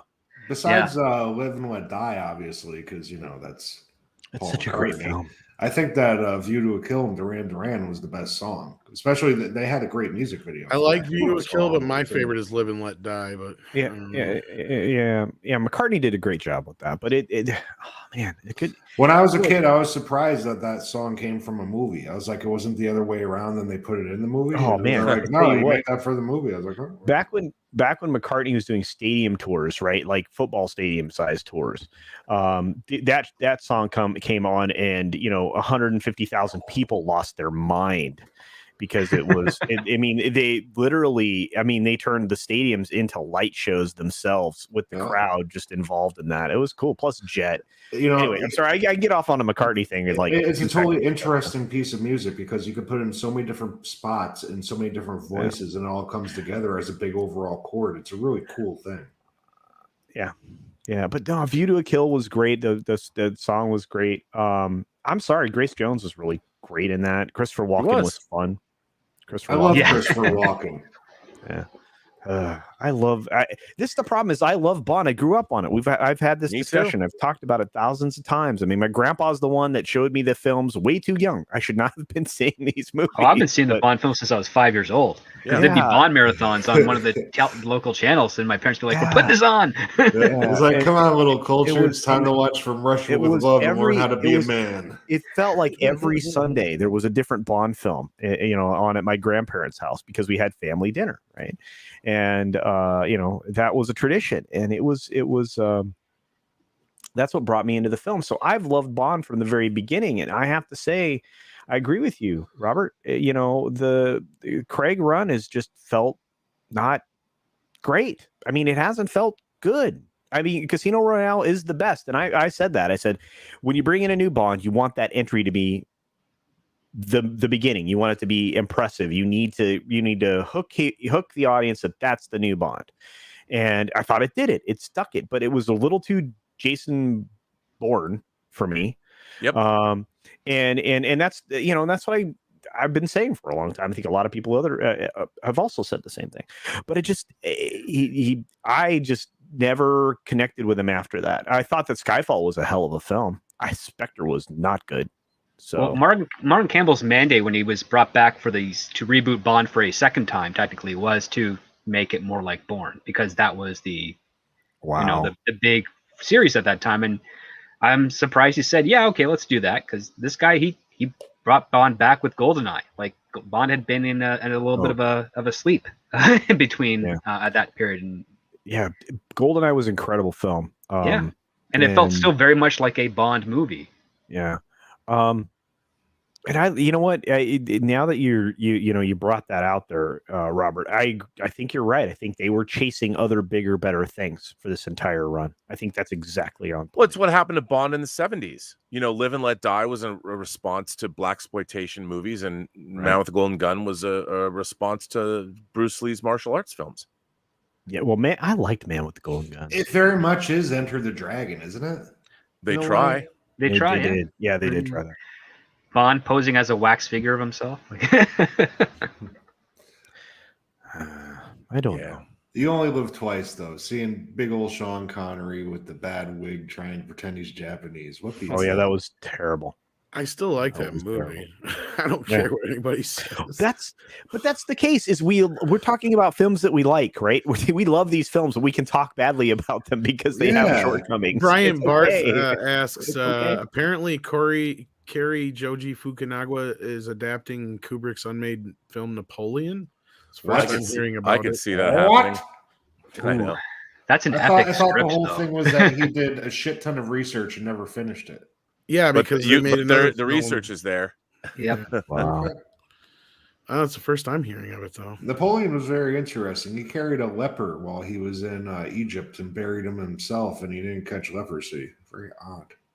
Wasn't that because there was another movie like Waterloo that came out around the same time? Yep. That's so he just said, fuck it. Wow. Waterloo was done so well that, he said, why bother? But he made Barry Lyndon instead. Yep. Jinx, you owe me a Coke. Did anybody else here besides me? We got another one from Dark King here. Dark King says, the last reboot made Bond like Bourne. Will the next reboot make Bond more like the MCU or Fast and the Furious or John Wick, maybe Extraction or nobody? Well, they've already kind of leaned into the MCU, as Robert was saying. So what do you guys think? I'm thinking more John Wick. If they want to return to the spy roots, I think they need to lean in more of the Kingsman's direction, to be honest with you, which I can't wait for the You're probably not wrong. Kingsman, yeah, the Kingsman film, which is coming out very soon. I've been looking forward to this for a while. I mean, if anybody's going to make a Bond-like film now, that's where that's the new Bond, if that's what you're looking for. So, yeah. I was disappointed with the Golden Circle, but I loved the first Kingsman film. Loved it. I feel the same way as you did. Yeah. But I'm really looking forward to Kingsman. Me too. It looks really good. And I think that's kind of the right approach to take. They should keep Bond in the 60s, maybe between 64 and 74, like that decade of Cold War era, and then just bounce between whatever year is best appropriate for the best story to tell with that character. Although I would like to see a modern Bond dealing with the actual modern world. I mean, the fact that now the world has become full of such partisan politics. America is paralyzed. We can't solve our own problems because partisan politics has now been placed above actually solving a problem. But when you have Bond dealing with a post-Brexit world and he goes off the reservation to go do something, he's like, I would love to see a Bond like, screw you guys. You have my mandate is to protect the Queen and the realm, and you are not doing that now. And I'm going to take care of this problem. I don't need you anymore, and make him not a like mercenary, essentially. Yeah. He's a mercenary, but he's always fighting in the service of the Queen and the realm, whether they want him to or not. A mercenary loyal to the crown, yes. So even though not getting direct orders from the crown itself, always serving its best interests based on the upbringing that he had prior. Could it be argued that Craig's Bond did that to some extent? But yeah, I'd say in so. The third film, I'd say yes. I mean, yeah, I guess you could say that, but the problem is, I think he was sanctioned also by the government, in a way. I just remember Judi Dench's line there, "Bond, what are you doing now?" And it's a line that she used in the first film, Casino Royale, as well. So I don't know. I think you could pull them into the modern era, but I think you have to be able to lean into some of the campy, spy stuff, the gadgets, and all of the things that make Bond, which is why I think Kingsman did what they did. You had that so well done, and having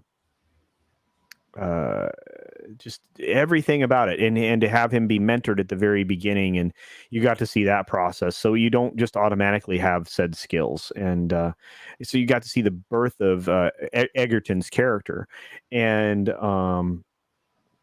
Eggy, right? Eggsy, his evolution from like a former soldier who basically left the service to take care of his mom, and then his mom gets involved with the local criminal, and then his life just goes to crap. And just because the convenience of his father being a candidate for this privately owned Secret Service, does he get a shot at becoming an agent? And he gets this great father figure from, the Galahad, I think was his code name, Harry. No, it's a beautiful story, and the evolution. Like he speaks in slang at the beginning of the film, but by the end he just drops the slang because he's not trying to impress anyone with his street cred. He's just trying to be the best man he can be. He wants to be a gentleman. Yeah, and it's so well done. And the Golden Circle, like I said, it wasn't quite what we would have hoped for in a follow-up film, but I think this third one that tells you the origin story is going to be great. Looking forward to it. Oh yeah, and the cinematography and the fight choreography was fantastic. Like you could actually see what they were doing because they relied on wide shots, which is so rare in action films these days. Yeah, I think was it Batman Begins where we started to lose the longer or the wider shot because there was all that close-in fighting with that fighting style in that Batman film. Was it, or we were losing it before that? It was Jason Bourne. It was the Bourne Identity that I saw start at first, and then because of a shorter filming time for Batman Begins, they could not rehearse the fight scenes as detailed as they wanted to. So Nolan just shot around them in there. Yeah, and when you go and shoot it close up, it makes it look faster, but also turns into a big swirling mess of nothing. Yeah, you don't get charged by it because you're as discombobulated as the people getting hit, which is why when I remember the Raid when that came out, people were super charged for it because you got to see everything. You could actually feel those hits and see how they connected and see everyone's reaction and the recovery from whatever. And it was well choreographed and beautifully shot fight scene that you haven't seen since the 90s, a Jackie Chan film in the 90s or the original martial arts films of the late 70s, early 80s. Those things were like beautifully done. Yeah, and then I mean, you've started to see it again in films like John Wick and stuff like that. I mean, you know, especially the most recent one, Parabellum. But yeah, it's just, I don't know. I just felt like that was about the timing when we lost that nice wide shot. Oh yeah, like 2003 to 2006 was basically the foundation for that cinematography. I would suppose. So, not to switch gears here, but am I the only one who's seen Venom 2 here? Yeah, yes. Yeah, I haven't made it to the theater, and I want to. So I'll be one of those people giving it a second weekend boost. Am I the only one here who's seen Dave Chappelle's new special? Yes, Oh, I've yeah, I only haven't heard seen about that it. yet. No, I've got that Trevor was queued up, talking of it. but I haven't seen it yet. I'll see it somehow. God, you guys. I got a job. What do you want? Yeah, and I saw the DC Fandom trailer. It looks like. Well, I wanted to people would talk be about excited. one of the stories that's going on out there about it, but I don't want to ruin the show for anybody. So I guess we'll just talk about the norm when it comes to him. Of course, everybody's losing their mind about it, but I recommend everybody just which every damn thing he says. oh, you mean what Dave Chappelle said? Yeah. You mean what he said about trans and turfs and all that? Oh yeah, that got I've read out there about a all little that. bit already. So yeah, that was kind of what I was going to get into a little bit, like tangentially. But it was just, I thought that was a great show. I thought he touched on a lot of great topics. And he did exactly what I figured we all thought he would probably do. And then the end of the show, I thought the stopper was how he reiterated the story of Daphne and what had happened to her, and now that's all, fired up again. And for those who don't know, Daphne is a trans comedian who he had met. Oh, and, and sadly, She a couple weeks after the special came out, and she had, now they don't know if there's necessarily a connection, but of course the community came out against Dave again, as they have in years and years and years and years, over and over and over again. Yep.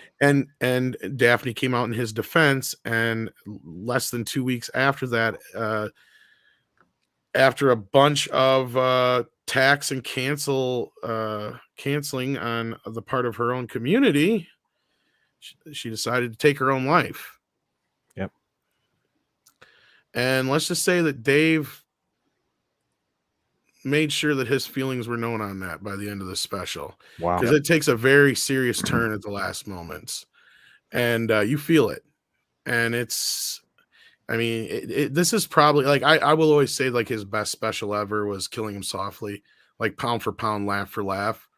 But I will have to say this newest one is probably, like, it's definitely his raw. You know what I mean? Like Eddie Murphy's, like, it's his definitive piece.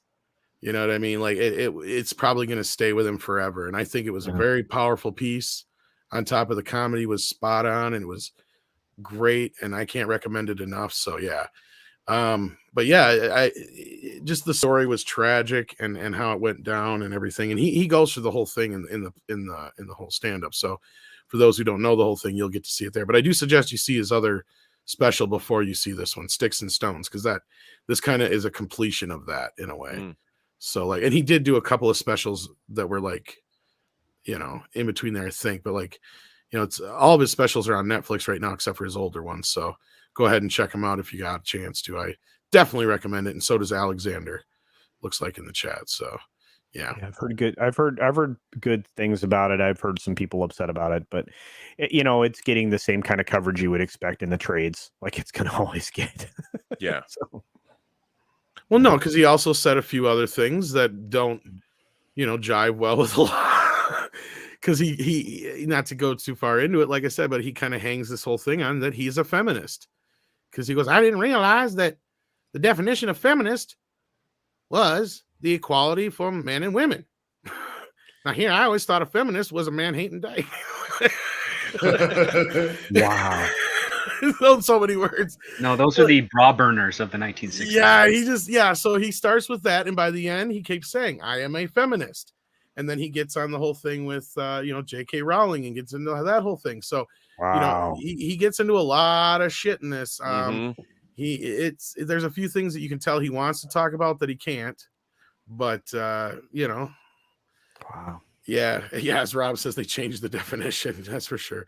Yeah, because what do you guys always call them? Fourth wave feminists or whatever. Yeah, it's I call them cucks. No, it's we want equality to we want to be equal to men. Then we want to be men. That was the joke that somebody made a long time ago, and for the the fourth wave or whatever, third wave or whatnot. I just you can be very much for equality of everyone and everything, because that's kind of what we're about. That's what the grand experiment we live in is supposed to be here in the United States. And it took a long time to get everybody that direction and to get it moving in the right way. And I think Chappelle's just calling out the same thing a lot of us do in various different ways, in his comedy, by saying, well, what bothers me is the media is attacking him instead of, recognizing that he recognizing what he's trying to say. See, I'm not all about equality, and I'll tell you why. Equality does not exist in nature. That's a fallacy. What people are trying to get towards is equity, and equity. No, that's an entirely different animal, and it's not possible. You cannot have everybody arrive at the same destination. It doesn't work. No, well, the only equity that's is exactly what they want. So the only equity is death, and equity is just a false system of helping everybody who should starve to death. Quite frankly. Well, yeah. Let's not go completely Darwin on it. Let's do this. Let's say that it's not possible. Not everyone can be a billionaire. Not everyone can live that life. We're not in the utopia we would like to be in Star Trek. That has been I think we all agree though that we all want the equal opportunities that everybody else has to reach our full potential. Yeah, and you know what? Everybody does. You know why? Because there's people that come from fucking nothing, no matter what color their skin is, or no matter who their daddy was, and they make something of themselves that's bigger than anything they ever could have done. Look at the guy who owns Cumberland Farms. Right, but we're not what we want to be, right? And we don't even have good writing and storytelling that gets us there anymore. They abandoned that whole concept in Star Trek, the utopia that we look for in the future, where our greatest problems are the exploration of the universe, or the galaxies, or that we try to learn from the experiences, but we're in a post-scarcity world. We don't have that anymore. In a sense, like especially Michael Burnham is a great example, right? She doesn't learn anything. She doesn't grow. She doesn't change. Even in her mistakes, what mistakes she made, she's still technically right in her point of view, right? Like it was the system that was wrong. It was something else that was wrong. Well, that's the problem we have with these characters. There is no growth. There is no, even on Star Trek: The Next Generation, the fucking android had more growth than Michael Burnham. Yeah. Again, I mean, the whole point of me bringing Star Trek into it is we don't even have that vision anymore in our storytelling, which is disgusting. You have no hopeful anything in the world. Now hope is reduced to a slogan, and a political one at that. And I don't think that that's helpful. We aren't again. There aren't fun movies. We were just talking about it. It's hard to find a fun movie. I'm like, we need Encino Man. It's a goofy, fun movie. Well, hope is not a strategy, to quote a very smart YouTuber. Okay? Oh no, I agree with him 1,000%. I will say this though, that's where guys like Robert come in, and Script Doctor, and a lot of others who are doing a lot of others who are doing things behind the scenes now that are getting there. Yeah, they're starting to make their own stuff. We're starting to do our own things. Yeah. And that's going to be the next answer. That's going to be the next thing, is be like, all right, you ain't going to give us what we want. Well, fine. Fuck you. We'll make our own. Right. Like, and that's what we I think that a big part of that is the amazing amount of computer programs and apps that are coming out nowadays. Well, that's the thing, Jesse. Special effects you would never be able to afford. Is Robert will tell you, like when he first made Free Enterprise, like you can make Free Enterprise now on damn near next to nothing in comparison and still look almost as good. Yeah, sound almost as good, even better, because even better in some cases. You're right. Yeah, you could shoot on an iPhone with a multiple lens package for your iPhone, and I could shoot every take with 4 cameras. Yep. If I wanted 4K and everything, and I would cut down on production time with that. Yeah, I could have bought those cameras, and it would have cost far less than renting cameras for a week. Yeah, and then there's no processing fees for the film. Packages would be cheaper and all that shit. Yeah. iPhone 13 shot in, the format that they use there would definitely work. You could actually get a drone to do shots, and shooting in 4K camera. I mean, you can use a drone to get shots that you could never get without, a helicopter or a crane arm or whatever. You could spray paint. I don't know if anyone's done this. I'm waiting for somebody to shoot a car chase scene entirely with drones. Right. Yeah, it's going to happen. Flying in and around with the drones, you just paint with green screen, green screen color. Yeah, and you can literally have car chases that are running the entire time, and you can zip the drones in and out between. Get one of those great. There's a Porsche ad, a recent Porsche ad where they use they have one of these drone racers who's shooting the ad. It's unbelievable. The drone photography is and it's fast. And you could actually do car chase scenes. I'm sure George Miller has already thought of this in Furiosa. I've been thinking about it for a long time. So well, I actually have a question for Robert after we get to the super chat here. Thank you so much, Alexander, for this $3 super chat. It says diversity, inclusion, equity. The acronym fits. Yeah. Did you hear the big deal about the Jedi acronym deal? That was a problem we talked about. That's not even a topic worth discussing. It's just boring. But to get back on. Well, I have a question for Robert, actually. I wanted you to give us kind of a comparison as to what it was like shooting Free Enterprise as opposed to what you guys went through to get Tango Shalom done. Oh, yeah. Well, what's interesting with Tango Shalom is everything was shot with 2 cameras. Right. Which I wish that we had been able to do that on Free Enterprise because it was so dialogue intensive. It would have gone faster and I would have been able to shoot more coverage.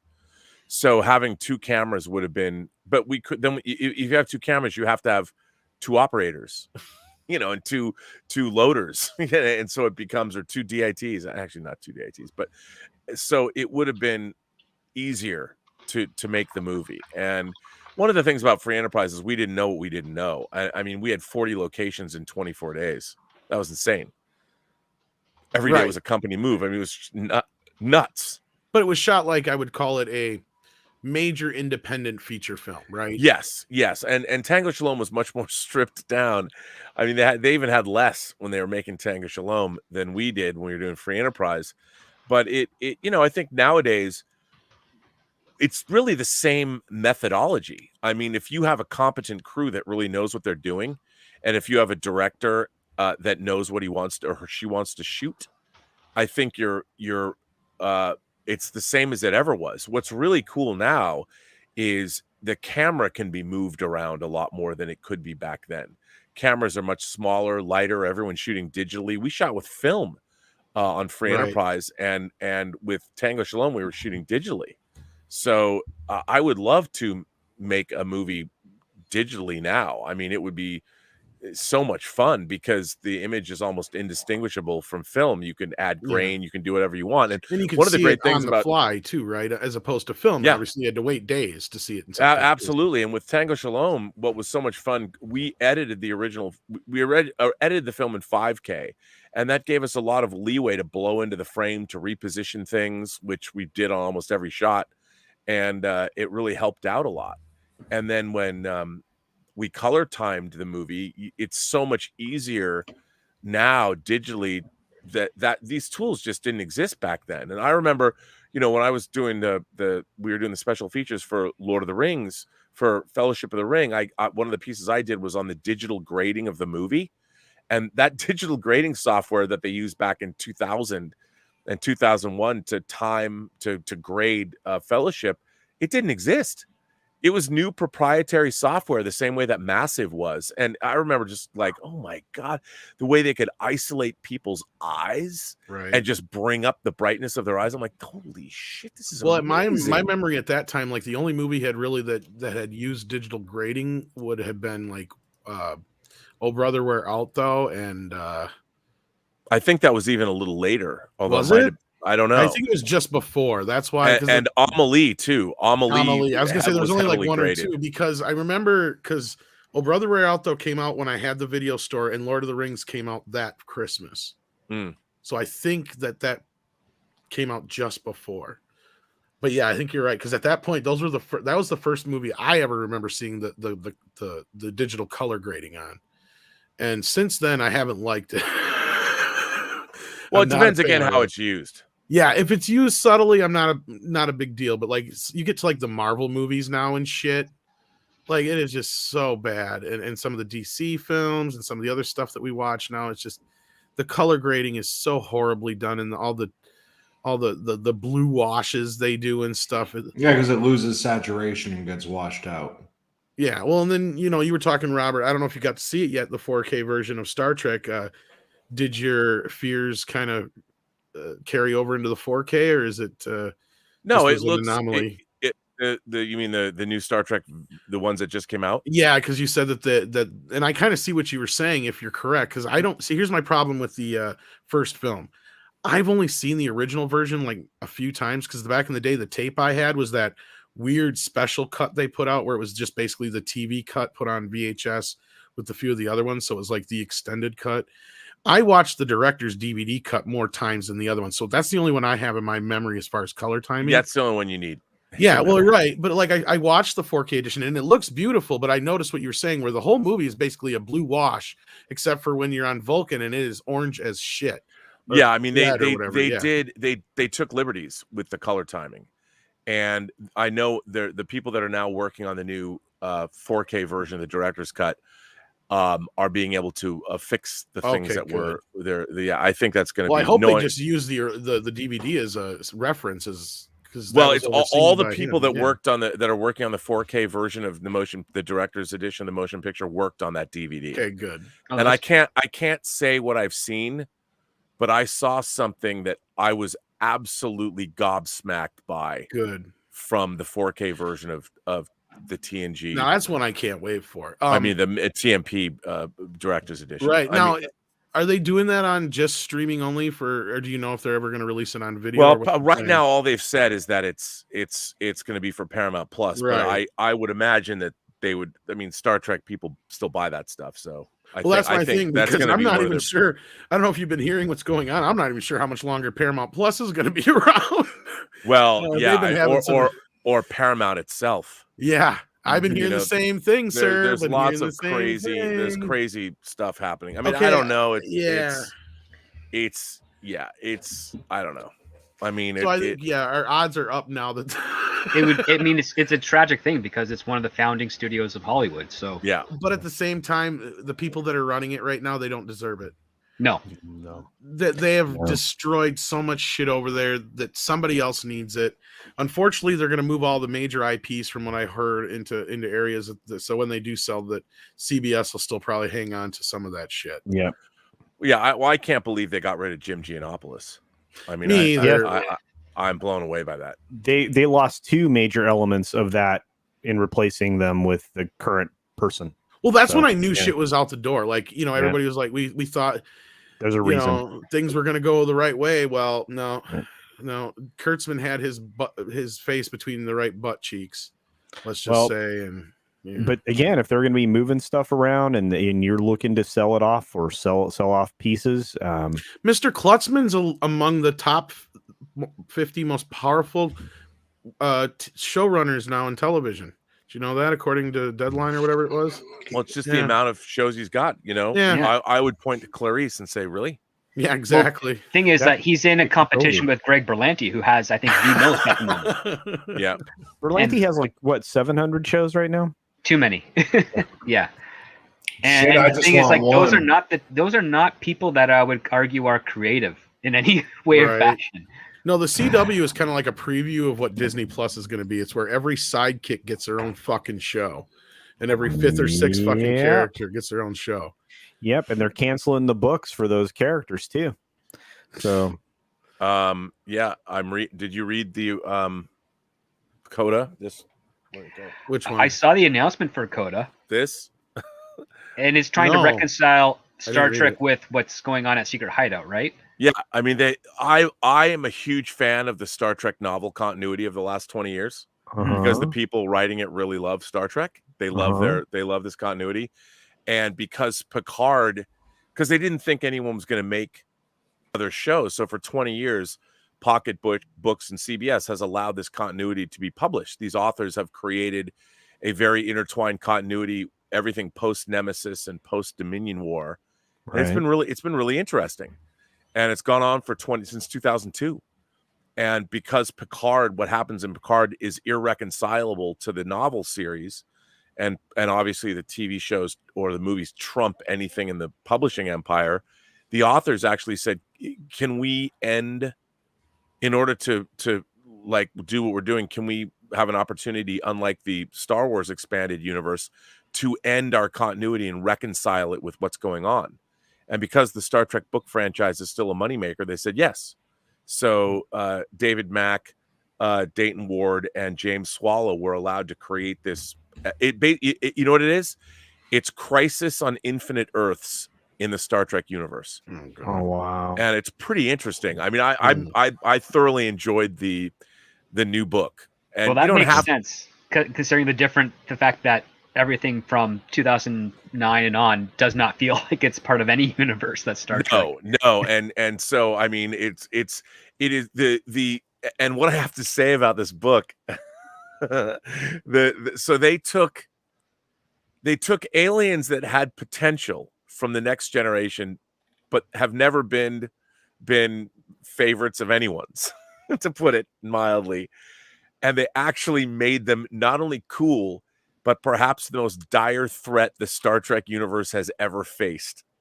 And I will tell you one of the things I love about this book so much.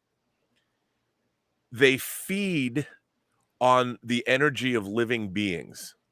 They feed off that energy. So what they're doing is they're intentionally going to where there is time anomalies in the Star Trek universe, and they are creating branch or alternate dimensions or universes so they can then feed on all of the living entities that are in those branch universes to destroy them.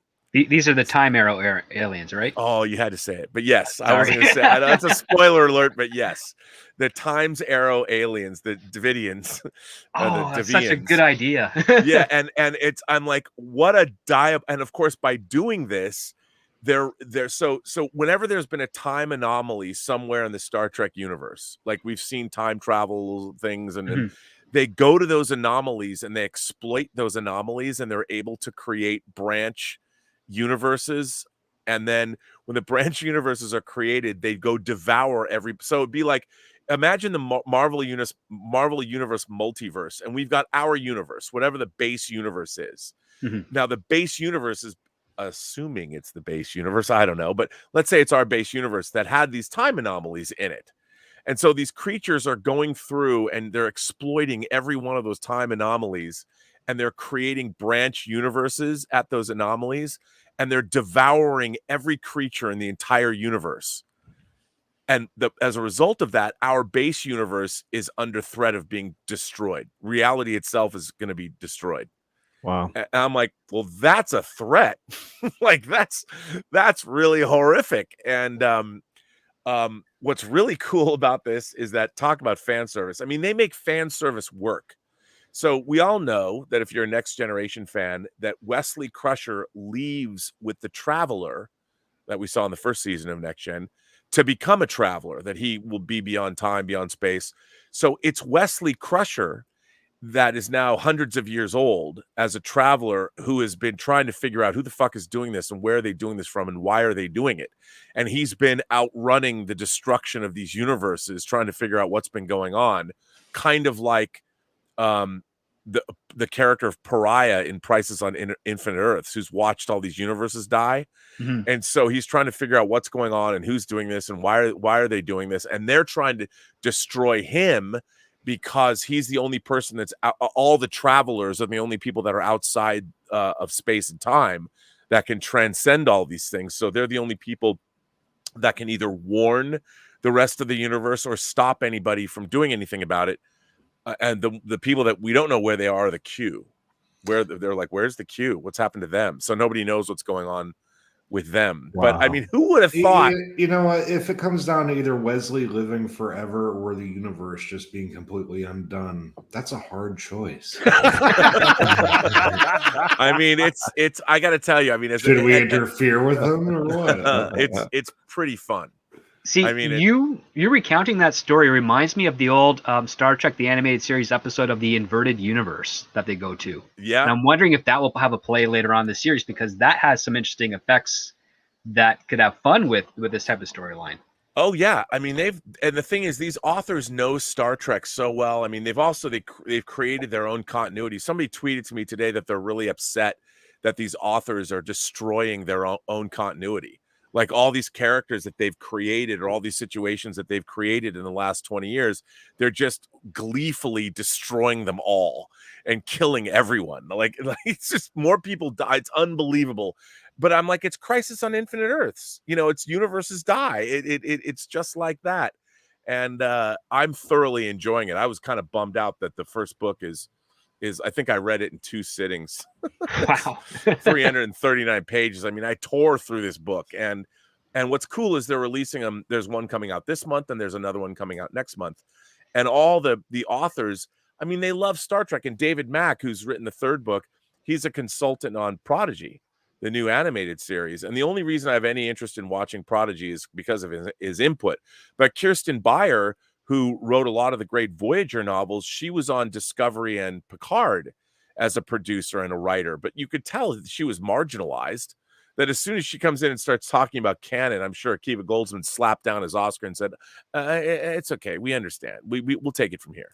Yeah. When I was in that room, I'd be like, "You got that for an adaptation of someone else's work." Yeah, I'm gonna go. We're gonna go make Strange New Worlds, and we're gonna have Cadet Uhura and Dr. Mbenga, and we're gonna have Number One, and I'm gonna have a descendant of Khan. Yeah, like that was Akiva Goldsman's idea. Yes. I mean, what that is so lame. See that special coincided with some of the stories I've been hearing from within the writers' room at Strange New Worlds, where the writers really love Star Trek and they want to tell great Star Trek, but they can't. Right. Like it's just they can't. And you kind of nudge them, like, listen, I can help reconcile some of this stuff. And they're like, no, you don't understand. Every idea we came up with to try and reconcile this to make it feel like Star Trek has been rejected. Yeah. And it just breaks my heart. No, and I think that we'll see it. I mean, everybody, look, I want it to be good. I like Anson Mount, but the fact that they have to, rather than create new characters, the fact that they've already ruined Spock on that show. So let's go destroy Dr. Mbenga. Let's destroy Uhura, and let's destroy. She's not even the right age. No, it doesn't make any sense at all. I mean, it's so bizarre. Like she and Sulu were in the academy together. They're supposed to be side by side, and yet she's cadet on it. Like it just does. It boggles my mind. Terrible. Just terrible. What's gonna happen? What are they gonna have? Like Rand in there later? Like you're not supposed to think. Yeah. I'm being called. Elizabeth's daughter is having her 21st birthday today. Oh, yeah? So I have to. I have my lady's daughter's birthday is today, so we have to go. Oh, no problem. We've got to celebrate that drinking age, yeah. I know, right? We're going to celebrate. Well, after talking about Star Trek, I have to, and No Time to Die, I have to go drink. Go get your drink on, sir. Thank you for being here. We appreciate it when you can. Thanks for sending me the link. I mean, I haven't streamed with you guys in a while, so it's always good to do this. But look, I would say this about everyone should go see No Time to Die. Make up their own minds. If it works for you, I think that's great. It is. I will say this: I thoroughly enjoyed watching it. It's a grandly made film. I didn't like it. Yeah, I hear you. And I walk into every movie and want it to be great. I really do. That's my default position. I want movies to be great because they're so hard to make, and so many people put so much time and effort into making them. And I like Cary Fukunaga, and I like all the actors and everything. I just think these James Bond movies have overcomplicated themselves, and they've forgotten they have one of the great franchises of all time, and simple is better. Yeah. And I just don't understand, why is the modern age so afraid of true heroes? Mm-hmm. Because they don't want to try to live up to those people. And that's the thing that I noticed is my biggest obstacle whenever I pitch, is like I say, this is a great hero. And they're like, well, who can relate to that? I said, kids. People who actually have responsibilities. Like people who pay for tickets. They want to promote heroism in the human soul anymore. Well, I will say this: be a human aspect. Even if you don't want to go see Bond, there's other things to go see, like Venom. I enjoyed that. I had fun, a lot more fun than I thought I would. Theaters are open in a lot of places. Take advantage of it, especially if you've been wanting to get out. Until I sat down to Venom, I just realized it had been over a year since I'd been in the theater. I'm like, Jesus. It's like crazy. They still haven't cleaned the gum off the seats. No, it's still there. Well, I mean, I that's all I think anybody wants, and I think we're doing a real disservice to movies are supposed to be entertaining, and at the end of the day, you know, entertainment is self-evident, and Indeed, if things will. The one thing about the James Bond franchise is it belongs to the '60s. Where are the new franchises? Where are the new IPs? You know, it's funny. Well, look at what's coming out in the next few weeks. We got Dune, Ghostbusters. I know, and I have to tell you, I was happy to see Free Guy cross $300 million. I did see that. Yeah. Did you see that movie? I mean, you know what? I liked it. I thought it was pretty good. I thought it was that's a good price for that movie, man. That's pretty good. I thought it got that high.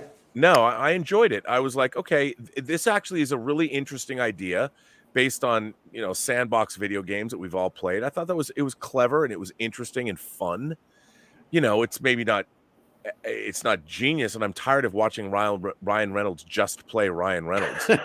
But come on, man, that's all he does. I know. He's Van Wilder. I saw the trailer. He's playing Van Wilder. I mean, I was willing to put it up with it in Deadpool because I liked it, but he's still Van Wilder. He hasn't changed at all. Exactly, but like, is Van Wilder not Deadpool? He's like the new Chevy Chase, though. What are you going to do? You're going to see a Chevy Chase movie, right? Chevy Chase does the same shtick no matter what movie it is. It's kind of the same thing with Ryan Reynolds. It's like, you know what you're getting into with Ryan, right? Like, it's the same shtick no matter what. Except for that movie where he cut off his own arm to get out of a boulder. Well, that was that was James Franco. That was James Franco. You're thinking of that was based on a true story. Then he got in a bunch of trouble. I would say this, like, I read the Free Guy script like 2 years ago. I saw the movie. The movie was good, but the script was way better, more interesting. I'm sure it is. It's usually the case. Yeah, but so yes, Robert, like, have fun on celebrating your birthday. Yeah. And when time allows for it, we should chat again because there's a couple of stuff we need to talk about. Oh, there's a lot of things we need to talk. I was going to tap you. Well, we'll talk about that later. But yeah, there's something going tap on. Me later. That's something, not like tap you. No, you know what I mean? On the shoulder type of thing. Yes, that kind of thing. We should definitely talk. All right, gentlemen. Well, thank you. Thanks for having me. Thank you for being here, man. Have a nice family celebration. Love getting I will do that. I will, yes, as and I would say, be seeing you.